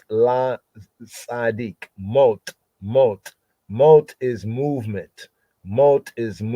To be moved. Mot, movement, tottering, slipping, shaking. La tzadik, for the tzaddik to be moved. He will not give forever, right? To be moved, the righteous. The constant boast, right, of the evildoers is that they will never be moved, right? We have this in Psalm 10, right, verse 6, right? Psalm 10, verse 5, verse 6. Actually, it is true only of the righteous under providence, under Yahweh Yireh, under Jehovah Jireh, Yahweh Yireh. Less probable is another rendering where it says, he will not suffer the righteous to be moved forever, right? See the sense of li olam, the word forever, in a negation of Hebrew. So when the word, it's interesting, when li olam is connected with the negative, it usually comes out to be never. Li olam. Like if I say lo li olam, that's to say like never. Not li olam by itself could be forever in that sense, but in this sense, lo yitain li olam mod alat tzadik. So the sense of he will never, right? Never. Not saying that he will not suffer the righteous to be moved forever, because we know that even the righteous, are moved, right? But even that movement under divine providence is still firmness. Here, the Kaf Gimel, Kaf Gamel, Kaf Gimel, right here, just to seal this up right here. Brothers and sisters and brothers, right here. Give thanks. Try to start out a little bit earlier, on the psalm when we have a longer psalm, but this is like a fullness here. Here we have the fulfillment verse here in the section of the lesson of the episode, the lesson of the treachery denounced, right? The prayer of one who has maliciously been betrayed.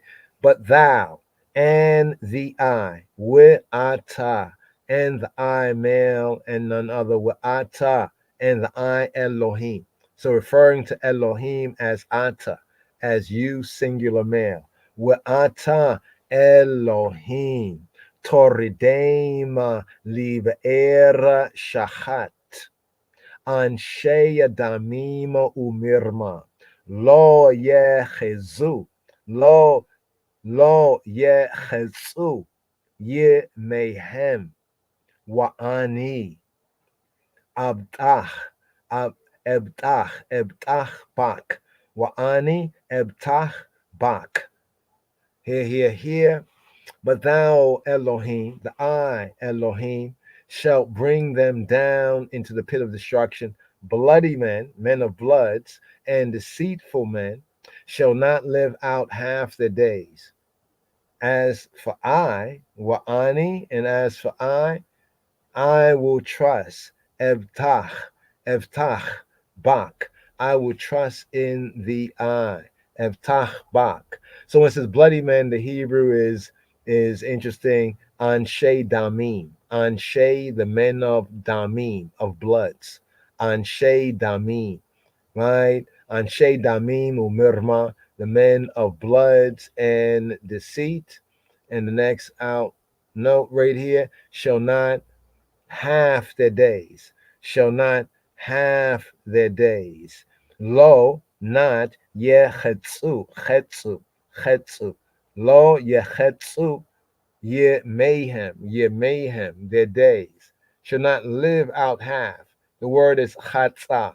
Chatzah is to divide, to cut in two, right? But can have the sense of to cut short, right? Or to live half in a sense of one's life, to cut, to split. So it says, Lo yechetzu, ye mayhem will not live out half their lives, right? Not live out half their days. What do we have here? Let's touch on this right here. But the I, Elohim. So Elohim tends to have a plural sense, but here in the singularity, Wa'ata, and the I Elohim. But the I, O judge, shall bring them down into the pit of destruction. Wa'ata Elohim toridain. Liver shachat. In the be'er, the pit, the spring, the pit, especially a pit of shachat, right? The pit, right? The pit of destruction, the figurative sense, the pit of the pit. It's literally, it could be pit of pit, but what kind of pit is the shachat? It's a destruction pit. Bring them down. Thinking finally of retribution. At this point, now Dawit begins to talking about retribution right here, right? He foretells the end of all the mischief workers, not only of the betrayer. Wa'ata Elohim toridain, bringing them down, toridain, liver shachat, right? So not just that one, but all these mischief workers, right? The fate that awaits them because they persist in their malicious designs. There's a Hebrew teaching or doctrine that has consistently been stressed, and that's the saving power of teshuvah, repentance, change, right? Thinking different, right? Teshuvah, right? Of that thought, an emphatic expression is to be found even in Ezekiel. Take note, Ezekiel chapter 18. Ezekiel chapter 18, verse 23. Right? The nether, bring them down, will bring them down to the nethermost pit. Men of bloods and deceit. Right? Men of bloods and deceit shall not have their days. Shall not have their days. Anshe damimu mirma lo yechetsu yet mayhem. The pit, the nethermost pit, or the pit of the shahat, the pit of destruction, implied the pit of the grave, in that sense, to the pit. Men of bloods, anshe damim, men who are seeking the blood of others. These would-be murderers, we can call them menstruating men, right? The men of bloods, of bloodshed, shall not live out half their days. As the mark of Yahweh's favor is length of days, so the sign of his displeasure is said to be a premature end. So the Hebrew is literally, they shall not have their days. Lo yechetzu ye mayhem. Up here. Lo yechetzu, right? Ye mayhem. Just for ones and ones here. Let's see right here. Here we go. These three words right here. Lo yechetzu ye mayhem. The Hebrew is like literally, they shall not have their days. Jeremiah chapter 17 and 11 says, in the midst of his days. Right? In Jeremiah, Jeremiah chapter 17, verse 11 says, in the midst of his days, the translator. But if you look at the Hebrew, it's like, in the half of his days, he shall leave them. So the translator translates in the midst of his days, but when we read in the Hebrew, in the half of his days, he shall leave them. And here, for that outro trust right here, he says, ani, and I, ani, the ani, wa ani, I and I, wa ani, and I, ebtach, I will batach, be confident, be sure, right? Trust, bak, in the eye. I will trust in the eye. In truth, the extermination of the Rishaim, of the ratchet ones, is but the converse, the other side of the reward and exaltation of Ha-Tzadikim. So downstruction and extermination of the Rishaim, of the ratchet ones, the perpetual, habitual evildoers, is the converse of the reward and exaltation of the Tzadikim, the righteous, the innocent, the truthful ones. The one is the necessary preliminary to the other. And the earth, be it remembered, is the stage upon that the psalmist and I expects to see the denouement, I think in French, the denouement, right? Of the entire drama, the drama of life, the vindication of Yahweh Eloheinu's, his moral government, the moral theocracy of Yahweh's moral theocracy of the world, and hence of the universe, universally speaking. He will accordingly hold to the conviction, he and I and we, ani, wa ani, I and I, ani va'ani, that Yahweh Eloheinu will do both. Condemn the wicked, the rasha, the ratchet, and save the tzaddik, save the innocent, the righteous, such as he, even he who be who he be. Here, brothers and sisters and brothers, the full of full right here, Psalm 55, Little Dubwise outro.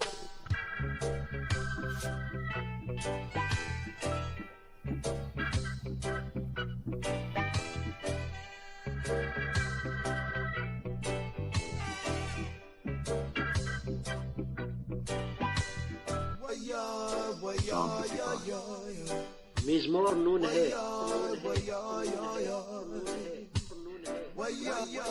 למנצח בנגינות משכיל לדוד.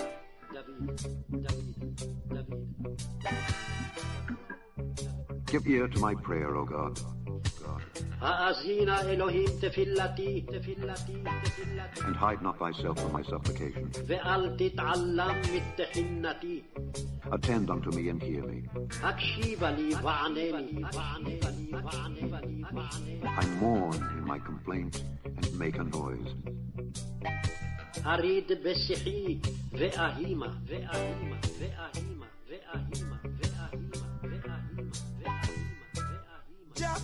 Because of the voice of the enemy, because of the oppression of the wicked, for they cast in iniquity upon me, iniquity upon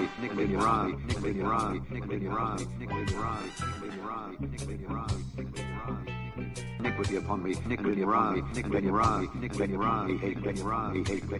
heart is sore within me. The terrors of death,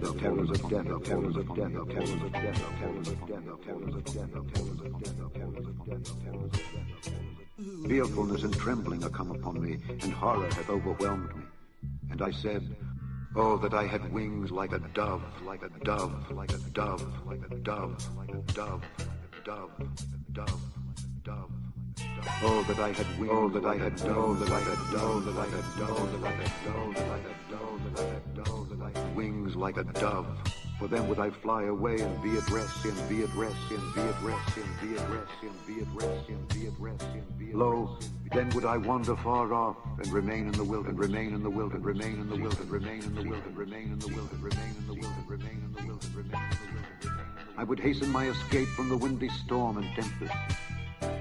Destroy, O Lord, and divide their tongues, for I have seen violence and strife in the city. Day and night they go about it upon the walls thereof. Mischief also and sorrow are in the midst of it. Wickedness is in the midst thereof. Deceit and guile depart not from the streets. For it was not an enemy that reproached me. Then I could have borne it. Neither was it he that hated me that did magnify himself against me. Then I would have hid myself from him.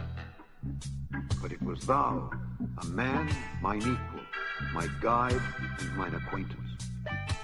We took sweet counsel together and walked unto the house of God in company.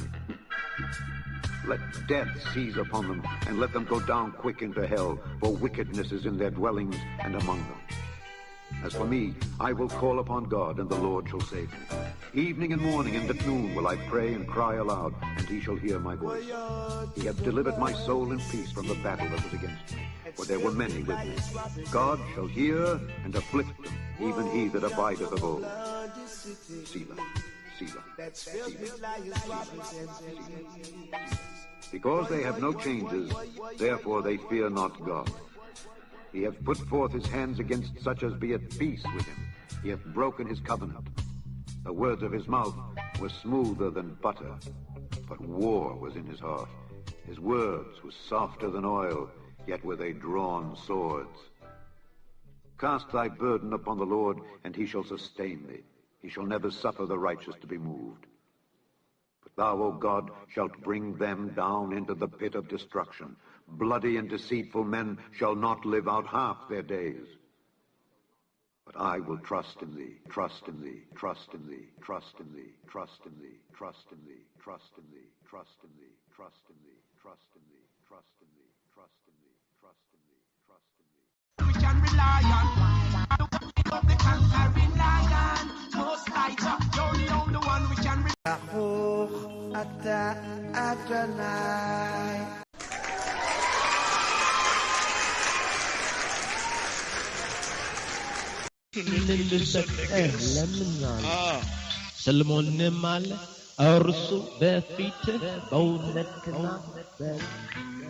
These are also the proverbs of Solomon, which the men of Hezekiah, king of Judah, copied out. Yes. Laila Tov. Good night. Boker Tov. Good morning, good dawning, in the parts of the world, probably it's afternoon, Sohoraim, Tobim, good afternoon. Be good in the good way of the King of Kings, Christ Yeshua HaMoshiach. Give thanks, Chabarim, right here, ready, for the new light, the new day. Be blessed and highly favored in the King of Kings highway. Yes, I. Are you ready? Are you ready? Are you ready? Are you ready?